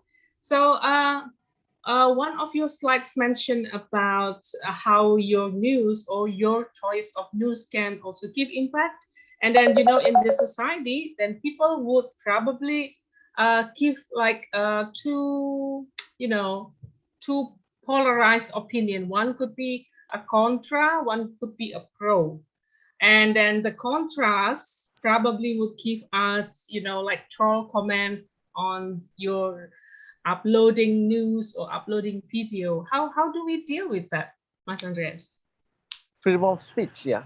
Freedom of speech. Hate speech also, yeah. Yeah, freedom of speech. Actually, we are born with basic rights, which is one of them is freedom of speech. But you should be careful with what you are saying, okay? Because other people will see how you really are, okay? In my social media, I would not block or delete any bad comments. No, it's your freedom to speech. But I and other people will value you how you really are. Uh, but if he or she threaten me, it's another business. It's another act that I will go. But actually, what is it? It's your freedom of speech. You can say anything. Yeah, that's very true, freedom of speech. And then, but what about this one, the ethics of giving commands? I think like Nate would probably go with the question. We might say whatever we have in our head, but there are also, how do you call that? Ethics? Is it the word journalism ethics? Apa? Etika jurnalisme mungkin ya, Mas? Yeah. Once you speak, you have to be ready for any reaction from others. Okay. Sorry, saya sambung bahasa Indonesia ya. Boleh. Ya, sekali kita mengungkapkan sesuatu atau menyampaikan sesuatu, kita harus siap bukan pada konsekuensinya saja, tapi pada reaksi orang seperti apa, termasuk reaksi yang tidak kita harapkan sekalipun, atau komentar-komentar buruk atau mencaci maki, kita harus siap. Kalau saya sih sudah siap, gitu loh. Jadi karena itu saya berpegang pada kebebasan berekspresi. Saya nggak peduli orang mau ngomong apa, mau ngomong jelek, mau komentar jelek, mau maki-maki saya nggak peduli. Kecuali kalau dia mulai mengancam dan saya terancam, saya akan bertindak jauh. Misalnya saya akan berkonsultasi ke teman-teman pengacara yang tahu hukum, mungkin saya akan lapor polisi. Tapi sejauh dia cuma bilang, maaf ya, oh goblok kamu ini gini-gini, saya akan biarkan aja. Oh itu cuma ngomong itu. Sekalipun kami bertatap muka itu ya, dia maki-maki saya, dia nunjuk-nunjuk saya biarin aja. Gitu. Dan itu juga saya sampaikan di kelas di mana saya mengajar. Gitu. Anda mahasiswa saya bebaskan untuk mengkritisi saya, untuk berdiskusi, mendebat dengan saya, menunjuk-nunjuk saya nggak ada masalah gitu. Tapi jangan sampai mengancam atau hal yang mengancam. Saya tunggu di luar. Mau ngapain tuh? Oh, saya traktir. Oh ya boleh. Tapi kalau nunggu di luar dilanjutkan diskusi, saya juga salah. Kalau sampai mengancam dan itu saya anggap mengancam saya akan lapor polisi. Tapi pada dasarnya saya berpegang pada itu, freedom of speech. Yeah. I will read this question from Feli in bahasa Indonesia, Mas. Ini kelihatannya sangat kental kaitannya dengan CNN ya. Jadi Felicia menanyakan bahwa seperti berita COVID itu kan sudah sangat mainstream ya, dan sudah boring gitu. Nah, apakah ada tips gitu untuk membuat reportase terkait berita yang sudah mainstream sehingga tetap bisa catch audience attention? Very good question, Feli. Okay, thank you, Feli. Ya. Feli. I know what you feel. Yeah. I feel it too. Bahkan saya yang liputan pun saya merasa bosan. Tapi akan tetapi ini menyangkut banyak hal, banyak aspek, termasuk ke penanganan COVID ini sebagai sebuah bencana, di mana penanganan bencana ini menyangkut seperti katakanlah vaksin. Ya semoga kita semua sudah divaksin dosis ya. Dulu dengungkan bahwa vaksin ini gratis. Saya bilang enggak, vaksin ini enggak gratis. Vaksin itu dibeli. Nah, itu yang harus kita awasi. Dari satu aspek pembeliannya seperti apa, kedatangannya bagaimana, penyimpanannya sampai sekarang itu yang didistribusikan ke masyarakat, ini apakah masih yang atau kadaluarsa?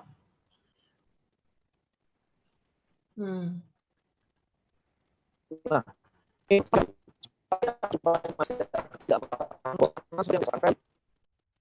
maka itu tadi dalam news value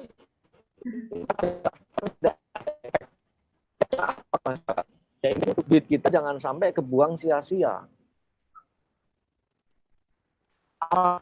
Dengan menggunakan mobil PMK menyemprot disinfektan itu tidak menghembur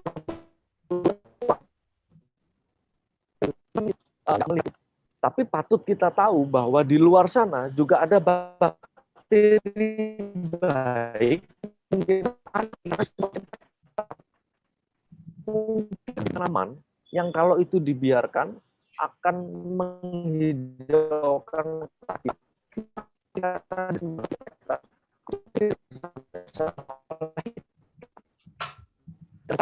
oleh polisi, oleh TNI, maka ini baik. Tunggu harus kalau sudah itu 100% lebih, tapi bagaimana dengan di toli-toli sana? Tapi bagaimana dengan itu yang harus kita awasi, mengingat penggunaan atau penanggulangan COVID ini. Nah, media itu harus jeli melihat itu. Nah, saran saya kepada kemarin sudah menyampaikan ini, kenapa ini disampaikan lagi? Jangan ragu untuk mengkritisi media, karena media itu buatan manusia. Manusianya bisa salah, maka bisa salah. Zoom buatan sinyal buatan manusia, makanya kadang-kadang putus nyambung. Sama dengan media tidak akan bosan. Kasarannya seperti itu ya. Media juga bisa berbuat salah, jurnalis juga bisa berbuat salah. Kita sama manusia. Ada penyaringan ya dari jurnalisnya, liputan, nulis berita,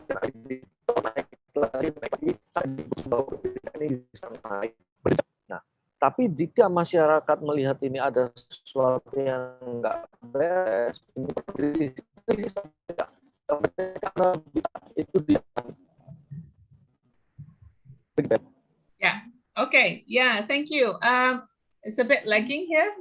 I think it's because the connection, but that's okay. Pak Andreas, ada satu pertanyaan lagi dari Nate, tapi mungkin minta tolong dijawabnya di chat box ya, Mas Andreas. Oh, nggak apa masalah. Di sini aja, nggak ada masalah.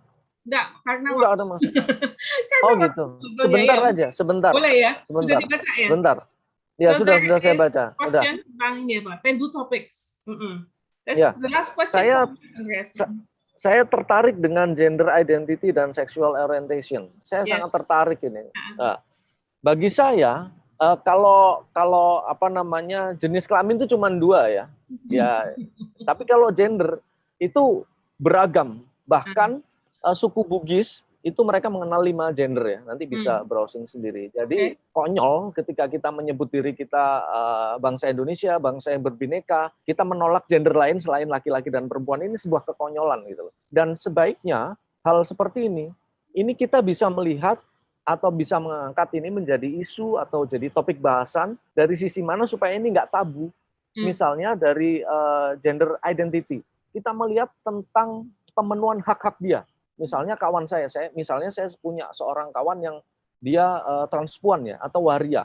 Karena COVID ini, ya waria itu biasanya nggak punya KTP. Kenapa nggak punya KTP? Karena dia merasa dirinya perempuan tapi laki-laki. Ditulis perempuan kok laki-laki, ditulis laki-laki dia nggak mau. Maka dia karena nggak punya KTP, dia sulit bekerja, tidak mendapatkan penghasilan dan gitu. Di mana? Di Jogja itu ada 15 orang transpuan meninggal karena imbas COVID. Ya. Saya nggak peduli dia mau transpon, dia mau apa. Yang penting dia manusia. Ketika dia meninggal sia-sia, maka ini adalah tragedi kemanusiaan. Nah, kita melihatnya dari sisi itunya, dari sisi manusianya, bukan dari sexual orientation-nya dia. Bahwa saya menyukai sesama jenis misalnya, so what?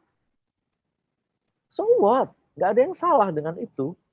Tapi bagaimana saya berperilaku itu yang penting. Gitu. Bukan seksual orientasi saya, tapi perilaku saya seperti apa. Kalau saya kemudian melakukan kekerasan seksual kepada anak-anak, saya pedofilia dan itu adalah kriminalitas. Itu harus diberantas. Tapi ketika saya menyukai sesama jenis dan saya berhubungan atau berkomunikasi dengan baik dengan pasangan saya yang sama jenis, why not? Nggak ada masalah. Kita Bhinneka Tunggal Ika, kita ingat itu. Terima kasih. Ya, responsible freedom ya, Mas ya. Yes. Oke, thank you Nate.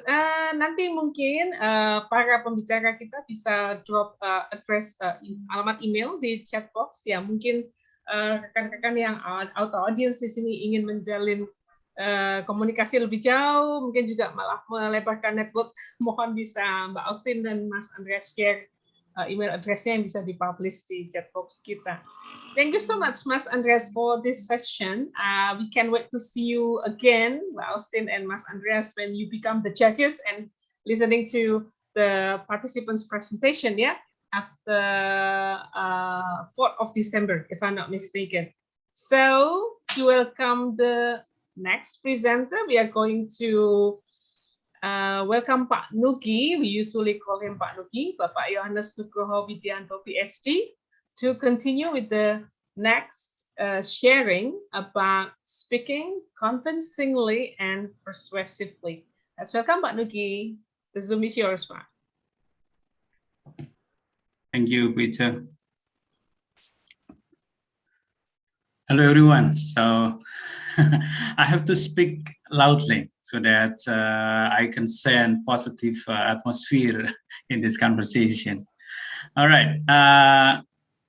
Well, we have two great speakers, one from social media, another one from established media, right? And two of them basically wants to expose thinking, expose ideas to people, and the two terms that we need to focus on today is how would we say that convincingly and persuasively. Okay, well, so sorry. I will focus our discussion on speaking in public or public speaking. So it defines as the process of communicating information, right, to a live audience. So the one that we are doing now is actually public speaking, because there would be like direct interaction with the live audience, and what we share is basically information. However, there are actually three types of purposes that we do in our public speaking. One is simply to inform. The second one is to persuade. And the third one is to entertain. Well, as a teacher, basically, I myself do more on to inform. However, as a head of department, sometimes I need to do also to persuade. And well, many of the preachers or teachers basically need to be able to do also to entertain. Why? Well, if we don't entertain people, then people would fall asleep, as we might see in this.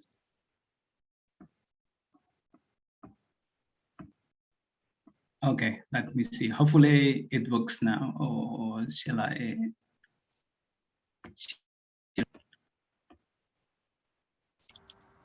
Beberapa pejabat negara di daerah wajib mendengarkan pidato presiden yang dilangsungkan Selasa pagi. Pemaparan fokus pemerintahan ke depan ini justru ditanggapi dengan sikap yang tidak terpuji. Di Demak, Jawa Tengah, anggota DPRD bahkan ada yang tertidur saat pidato berlangsung. Sejumlah wakil rakyat di DPRD Demak, Jawa Tengah Selasa siang tertidur saat rapat paripurna mendengarkan pidato kenegaraan Presiden Joko Widodo. Padahal isi pidato Presiden sangat penting karena berkaitan dengan fokus pemerintah dalam setahun ke depan. Dalam siaran langsung pidato Presiden ini, sebagian anggota DPRD lainnya justru lebih sibuk dengan telepon genggamnya. Meski begitu, masih ada beberapa anggota DPRD yang serius menyimak pidato kenegaraan. Dari 49 anggota DPRD Demak, 9 diantaranya tidak hadir tanpa ada keterangan yang jelas. Peristiwa absen. Alright, hopefully you can see the presentation here. Well, why? First, we might blame the members of representatives, in which they fall asleep when they are supposed to listen to the important information. However, some people might also think that we should not only blame the audience, but the one that we need to focus also is also the speaker himself, whether the speaker can attract attention of the audience. Okay, as Pak Andreas has already mentioned that one of the hottest issues is about sexuality, then I will focus my presentation of a special case of the regulation of Minister of Education number 30, 2021. If you may know that it is about sexual abuse in universities. So those who belong to the pros to this regulation argue that there should be clear regulation to eradicate sexual abuse in tertiary education. Other party, well, they're being critical of this regulation, saying that the word consent, menyetujui, will legalize adultery. In bahasa Indonesia kita mengatakan seks bebas. Terus diinggriskan free sex, which is it is not a very good word in English, right? So why? Because if the activity is under consent, in bahasa Indonesia we call it suka sama suka, so it's okay. It is not sexual abuse. So some people argue that the word consent here will legalize adultery. Okay, let's say we want to focus on this issue about eradication of sexual abuse. So what's a live audience expect? Okay, the first one is that the audience wants, they have their own needs, right? So for example, as I am, let's say, a student, for example, I need to know what are my rights as being a student. And then as a lecturer like me, then I need to know what limits me in interacting with the students. So I really need information about the regulation. If there is a seminar talking about the regulation, but it doesn't meet our needs of information, then people would, okay, well, it's better for me to leave, right? The second one is we have to look at how it is performed, right? As we know, public speaking or oratory oratory, well, has been kind of described as a person with such a talent. Among presidents of Indonesia, Sukarno has been regarded as the talented orator, right? One of the quality that he's got is clear voice. Look at Miss Austin, right? She didn't not only say something very clear, but also look at the facial expression. Okay, let's take picture, and then she did like this one, for example, right? So that comes to the third idea of artistic visual aspect. All right, if, for example, you come to a very formal meeting with this type of clothing, then people will respect you. If you speak to an audience of, let's say, respectable people, and then you come with oblongs and shorts, then people would not also respect the way that the way you're dressing, right?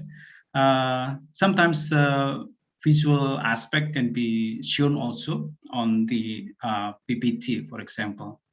Then if it is artistic, cute, it's appropriate to the audience that they want, then it would be great.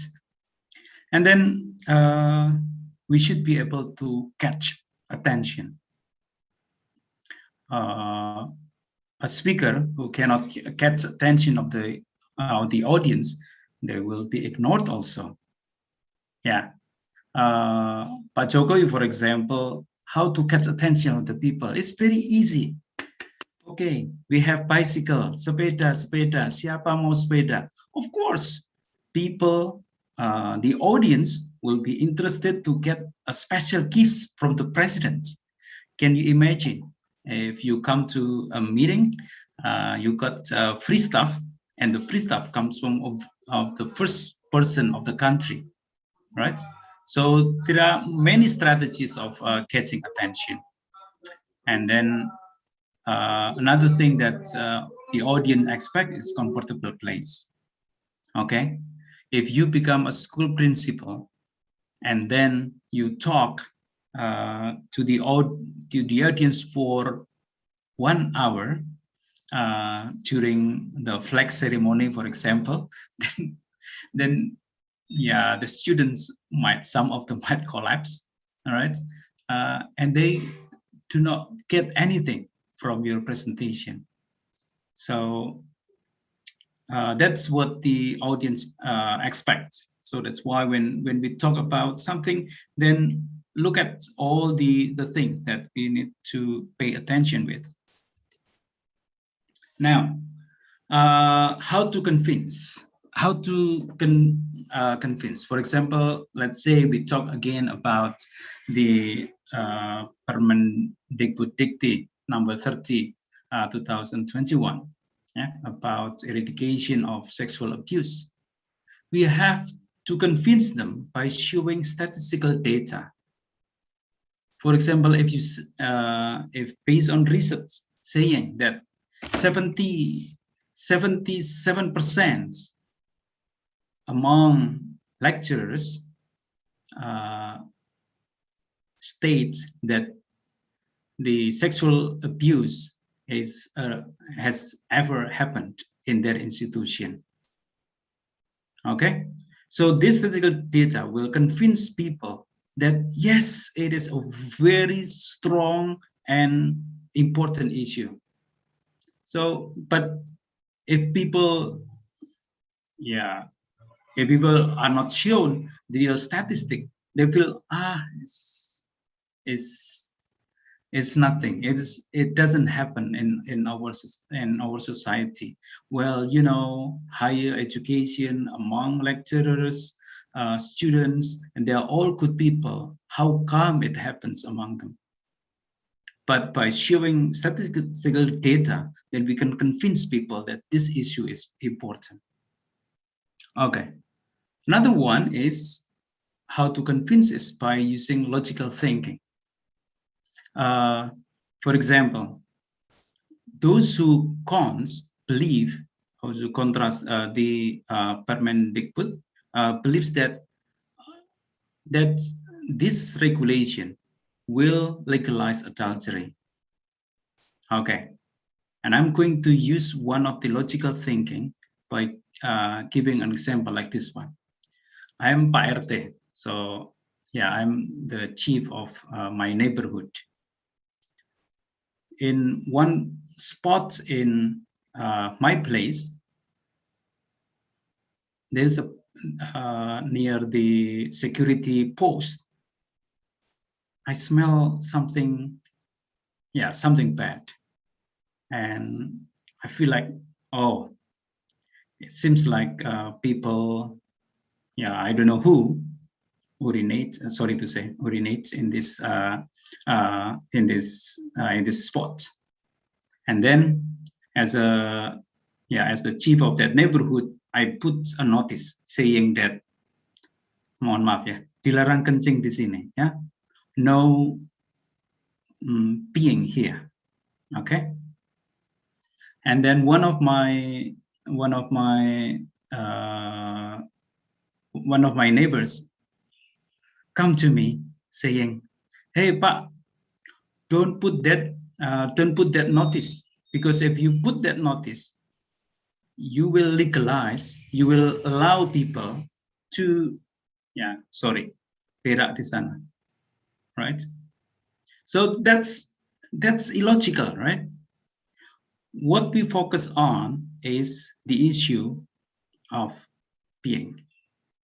Okay, it doesn't mean that other things like littering or smoking or other bad thing can be done in that spot, but we focus on that one. But look at the logic that the cons try to show. So by looking at that logical thinking, I try to convince them that this issue, this Permendikbud, this regulation is very important and it is logical. If we talk about sexual abuse, then we have to mention the idea of consent. It doesn't mean that it legalizes adultery. No, it is not. Just like the notice, if I say no peeing here, it doesn't mean that you can do other bad things on that spot. Okay. The third one is the speaker's credibility. Who will explain that information? Okay. So, for example, if it is Permendikbud and then the Mas Nadiem himself give information, explain about the regulation, then people will be convinced, right? But if it is somebody who is not somebody in education, try to explain about the regulation, then it wouldn't be, people would not convince of the ideas that they share. Here, for example, we have Miss Agustin and Pak Andreas. Pak Andreas is a journalist from a solid mass media, and then Mem Agustin is a celebrity in social media with thousands of followers. Because of their credibility, then we believe of what they say or they share. Okay, the last one is the style of delivery. Yeah? It is not only the way we speak, how to make posts, for example, how to emphasize things. Yeah? Some people has got a very calm delivery, like Pak SBY quite often use hands to convince people. Pak who is the Minister of Defense, Pak Prabowo, is using his emotional speech, for example, people have got a different style of delivery. Yeah, it depends on the audience. It depends on the audience. Some audience prefer those who speak in a very logical, calm way. Other people prefer to have speakers who's using like more like emotional aspects in delivering the message. Okay, and then oh, sorry, I cannot move it forward. Okay, now I come to the second one. The second one is that when we have been able to convince them that it's important, then the second thing that we need to do is to persuade them. Convince is only a matter of understanding, right? That persuade, we need them to do an action. Okay, so the first thing that we need to do is that, of course, we give people a reason to listen to you. Yeah, one of them is always has been done by convince them that the issue of sexual abuse is very important, and why you have reason to listen. Yeah, because for example, in my capacity as the head of department, I have lecturers on one hand. On the other hand, I have also my students. 80% of my students are female, and most or probably all sexual abusers are men. So I need to give them reason why you have to listen to my presentation about this regulation for the, especially for the male lecturers. And I need to tell also the female students what they need to be aware of. Okay. And then I need to show also that I truly care about them. Okay. So for example, I know that my students want to complete their study the fast that they could. Yeah. And the lecturer also wants to help. So I need to know what their needs. And then, yeah, and then I need to give them reason to trust me. Yeah, why I have the capacity of being a head of department. I need to know that this one is very important. This is about the credibility of our institution, and they need to trust me that, for example, if there's something like something bad happen, like the sexual abuse happen, they need to trust me, to tell me. The students need to tell me the situation. Okay, and number 4, I think I've given you like the ideas, right? There are pros and cons, but I need to tell them that the pro is more important than the contra. But I need to address also the contra so that people understand that this is something that they need to be aware of. And then the last but not least is I have to define the action steps. Okay, so for example, if one of my students, let's say, they feel like they have in such a situation of being sexually abused, then I need to tell them what the action steps that they need to do. For example, they need to tell me in private, and then I will clarify this one to the lecturer, for example, and then I need to all clarify the process so that I wouldn't be sided, because yeah, in such a situation there could be also not all information from the students are always correct, right? So some of them might like backstab their lecturers. So I need to have kind of trust both from the lecturers and also from the students. Okay, this is the one that I want to share to you.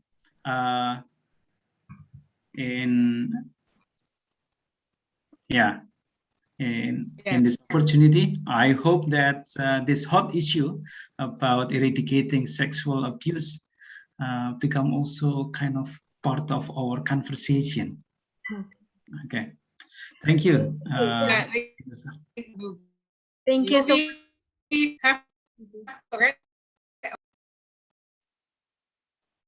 Okay. I think there is unstable internet connection, so we'd like to say thank you so much, Mr. Widianto, for your great insight about the topic. And we already got some questions, Pak Nuki, and I will read the questions. Yeah. So for one question from Fikri. So he asked that people nowadays are easily tricked by some person who are sharing hoax instead of truth, and they are just trust the truth, just trust that person, the hoax. So as person who knows the truth, what should we do to convince people like them? And what if they are stubborn? Do we can just ignoring them? Can we ignore them? Yeah. I'm sorry, Pak Nuki, you are still muted. I think Ms. Austin and Pak Andreas also welcome to answer the questions. We come to what philosophers say, that we are in post-truth, right? That orang mencari pembenaran, bukan kebenaran. Okay, so frankly speaking, for example, sorry to say, Pak Andreas, when I read news from United States, I don't want to watch CNN. Too liberal. So I want to listen to Fox News, for example, because in this way, I know the mainstream media say, but I also listen also to another part of the story. For example, now the case of Kitten Rooster, for example. So I always say that one, and then and I know if you have a kind of certain political or ideological tendency, then you prefer a certain source of information. For example, if you hate the government, you can see there are so many YouTubes and WhatsApp group and other social medias that provide you with all fake or hoax and stuff that would convince you that government is always bad. Government is always give us always like trick us. So what if I have a friend who feel that way? Well, that's hard. But in my opinion, I usually try to dialogue, to have a kind of dialogue with those person and try to look at things from different points of view. So that they have also other perspective. If we don't encounter them, then they will only rely on this information and they believe that it is truth and the only truth. But I try to, I'm always trying to be there to encounter this one, because it's like post-truth. It's hard for us to understand which one is the truth. But by using logical explanation, for example, then I believe people will understand. Kalau kata Ade Armando, gunakan akal sehat, karena dengan akal sehat negara ini akan selamat. Okay, Pak Andreas probably or for Austin might have a different opinion about hoax and stuff. Ya, hoax and stuff. Biasanya beredar di grup WhatsApp, terutama di grup WhatsApp keluarga, alumni, RT RW. Biasanya itu ya.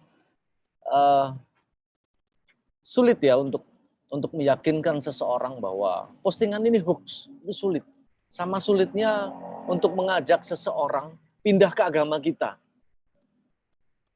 Ini apa ya? Ini sudah semacam behavior ya yang sulit. Tapi yang perlu kita lakukan adalah paling tidak memberi insight yang berbeda. Bahwa kita menyatakan kalau ini hoax apa buktinya misalnya itu. Yang benar seperti apa? Maka kita harus cerdas. Bukankah HP kita semua sudah smartphone? Alangkah baiknya orangnya juga smart juga. Kita cari dulu. Kalau di postingan, biasanya postingan di grup-grup WhatsApp itu kan ada yang tanpa link, ada yang pakai link ya. Kalau yang tanpa link itu biasanya bilang dokter ini dari Amerika. Waduh, di Amerika dokter itu banyak banget. Jangan di Amerika, di Surabaya aja banyak. Untuk mencari nama dokter itu, kalau saya sih alas, sebodoh amat saya tinggalkan itu. Tapi untuk kawan-kawan yang concern, bisa mungkin research ya. Orang ini ada beneran atau enggak sih? Pernyataannya seperti apa yang benar? Kalau ternyata pernyataan yang benar tidak seperti itu, kita bisa sampaikan. Menurut link ini adalah hoax. Yang dia sampaikan sebenarnya adalah seperti ini. Nah, tapi ada trik lain ya untuk menghindari atau dalam tanda kutip melawan hoax itu di grup alumni atau di grup keluarga gitu. Salah satunya ketika kita tahu ini hoax, jangan ditanggapi, tapi malah dibanjiri dengan informasi lain. Teman saya, dosen UNER, itu dia banyak-banyak memotret kuliner. Banyak-banyak motret kuliner, motret tanaman. Jadi ketika ada konten yang nggak asik, itu langsung dibanjiri dengan foto-foto kuliner itu. Otomatis perhatian grup itu teralih ke kuliner itu. Loh, beli di mana ya? Itu kelihatannya enak. Nah, itu aja salah. Itu hanya salah satu cara untuk menangkal hoax ya. Ada banyak cara lain ada. Itu salah satunya. Terima kasih. Okay, thank you, Mr. Widianto. Thank you, Mr. Wicaksono. Now, I'd like also to invite Austin. Yes, because hoax is still related about any social medias. Yeah, can be in TikTok, can be in WhatsApp, in Instagram, especially during this era when we are talking about COVID, and also there are a lot of people who do not believe COVID that we really have COVID. Jadi ketika banyak orang nggak percaya, maka banyak juga hoax yang tersebar di luar sana. So, yeah, what do you think, Miss Austin? Well, if I may add, I would definitely approach them in a very personal way. I mean, I would talk to them and then trying to understand where they're coming from. I mean, there must be something that they let's say that influenced them, or where they read the articles, where they hear this. I mean, like if we judge them even before they explain their point of view, then I guess that we're no different, right? So I guess that first talk to them, understand their point of view, and again, don't take it personally. Just because this person has this fixation in their mind, okay, regarding this hoax. I mean, like, don't get upset. Don't be like, oh my God, like you have this kind of thought, like, how could you think of that? Like, I mean, if that's your approach, then you won't find the halfway. I mean, here you want to help them to understand the truth, right? You want to show them the truth. And to do that, we need to look at from their point of view instead of from our point of view. Because if we look at from our point of view, it is likely that they won't even try to understand. They won't even try to listen to other perspectives, especially if they are, let's say, if there are people who are close-minded. So see where they're coming from, and what does it inform them using the angle that they care, that really matters to them, I guess. Yeah, that's for me. That would be the thing that I do. Okay, so once again, the key is be open-minded, right? Yes. Hello, maybe here. The question comes, reference.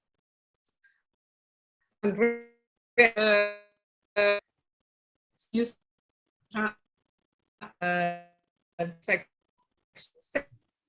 There's a technical problem from Icha.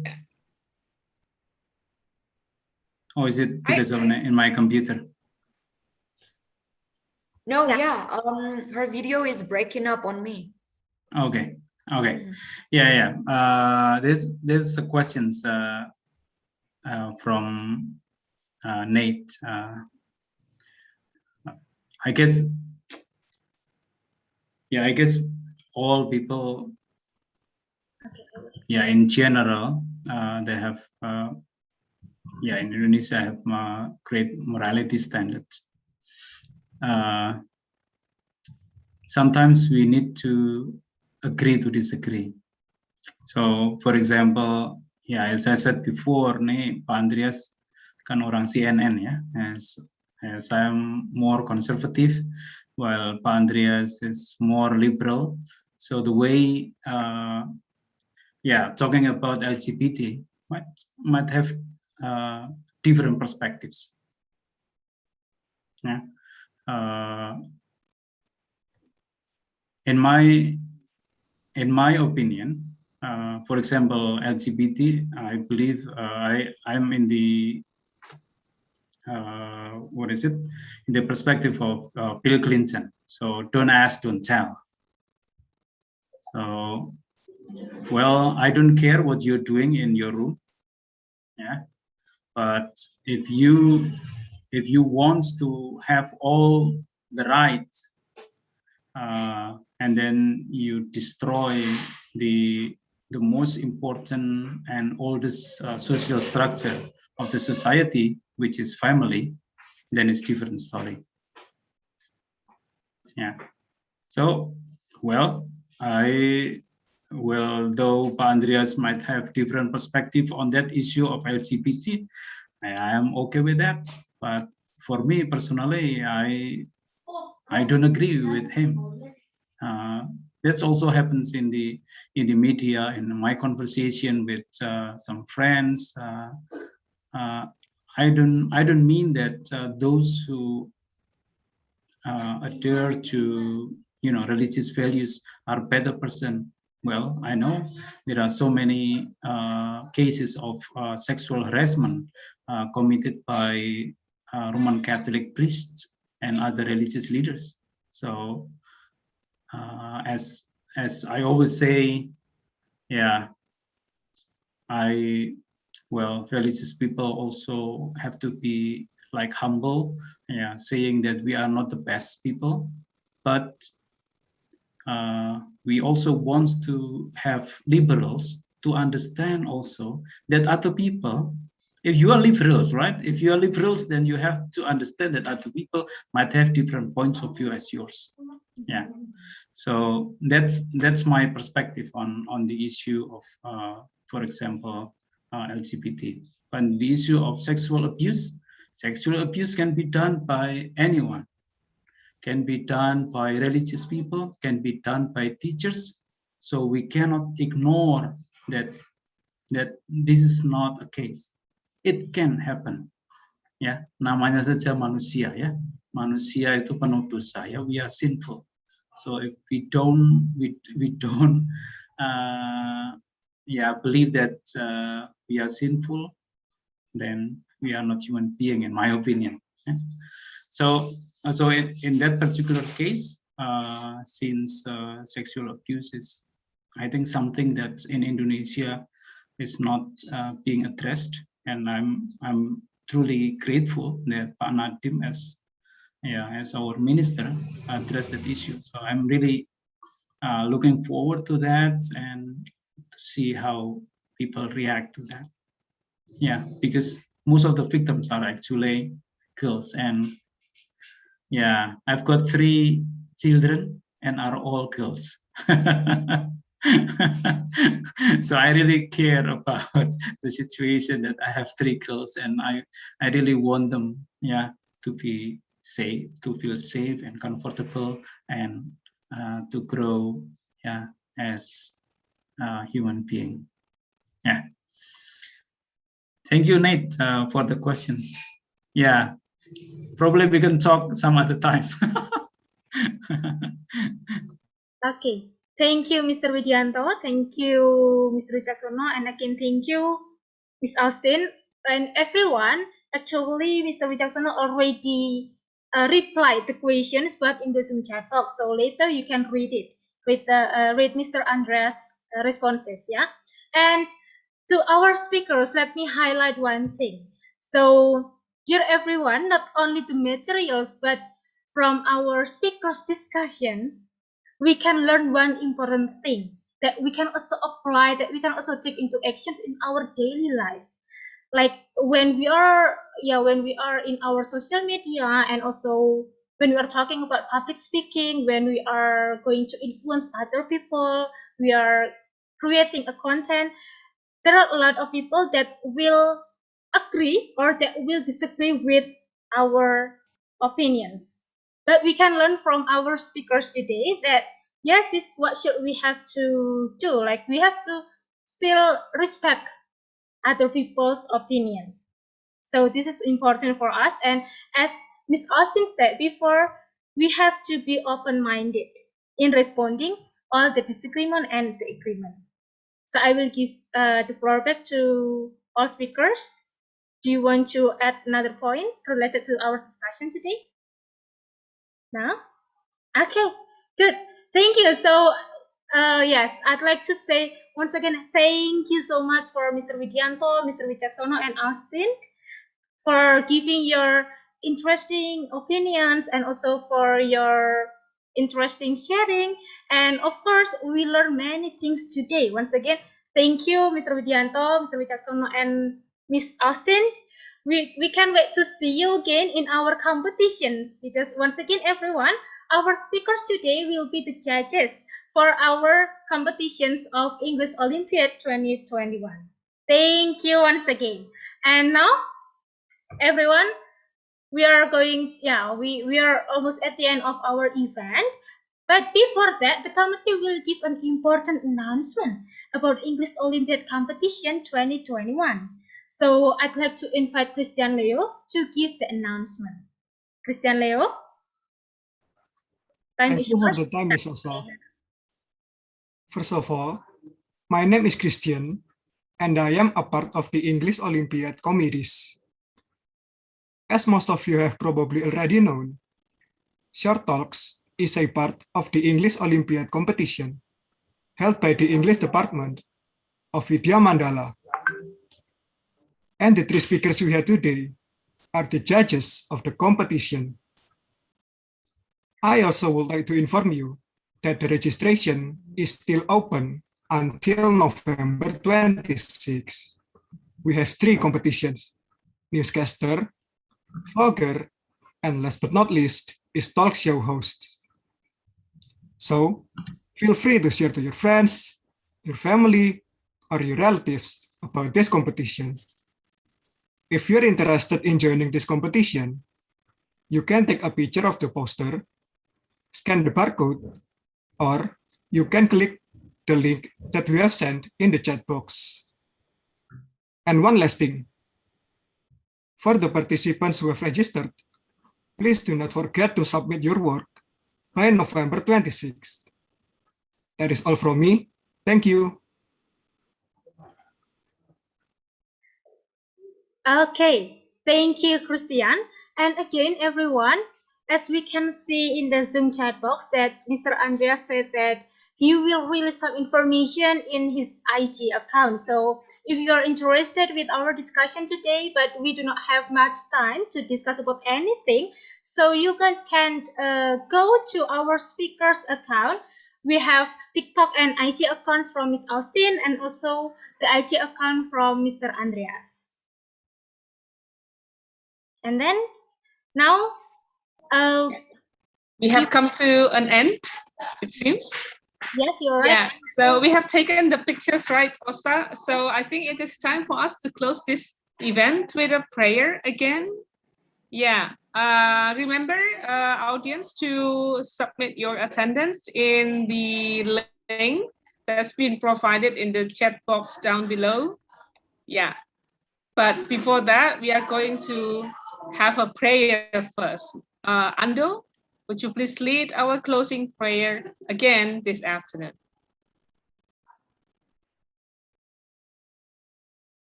Okay, everyone, I'm going to lead the prayer in the Catholic way. Everyone who has another religion can adjust. In the name of Father and Son and Spirit. Thank you, Lord, for bringing us together right now for the short talks. We are going to end our short talks today. Please bless us with the knowledge that the speakers have given us, and may you bless us for our next activity. Amen. In the name of Father and Son and Spirit. Yeah, thank you, Ando. Yeah, thank you, our notable speakers, our honored audience in the final of our competition. Remember again to submit your attendance to the GFORM link here in the chat box. Yep, and we hope to see you everyone in the English Olympiad competition 2021. Global citizen, attention seeking issues. Thank you, everyone. Goodbye. See you. Thank you. Bye. See you. Bye, everyone. Yeah. Thank you so much. Bye, Faustin. Thank you, our speakers. Thank you, Thank you, Austin. Thank you, everyone. Thank you, Ibu. Thank you, our speakers. Yeah.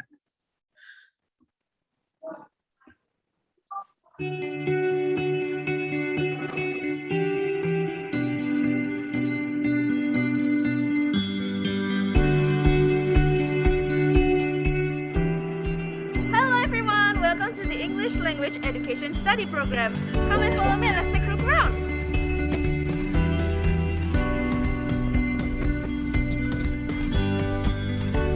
Our vision is to become a distinguished English education study program at a bachelor level that prepare reflective and creative English teachers who give positive impacts on students and on the society in the spirit of Pancasila and the universal values of Catholicism. The mission is to conduct teaching, research, and community services to develop competent and professional English teachers who uphold moral values high, and competent English teachers who care, commit, and be enthusiastic in their profession, and competent English teachers who are always ready for changes, know how to use information and communication technology for pedagogical purposes, and strive for a lifelong learning. We have total immersion days both in Indonesia and abroad to give students insight about future careers, multicultural events to give insight to the world's cultures, English Week to encourage students to be competitive, workshop on language assessment to give students more insights on English language evaluation, guest lecturers to broaden the students' horizon with external lecturers, writing workshop to give students insights about writing in good English, profession discussion to give insights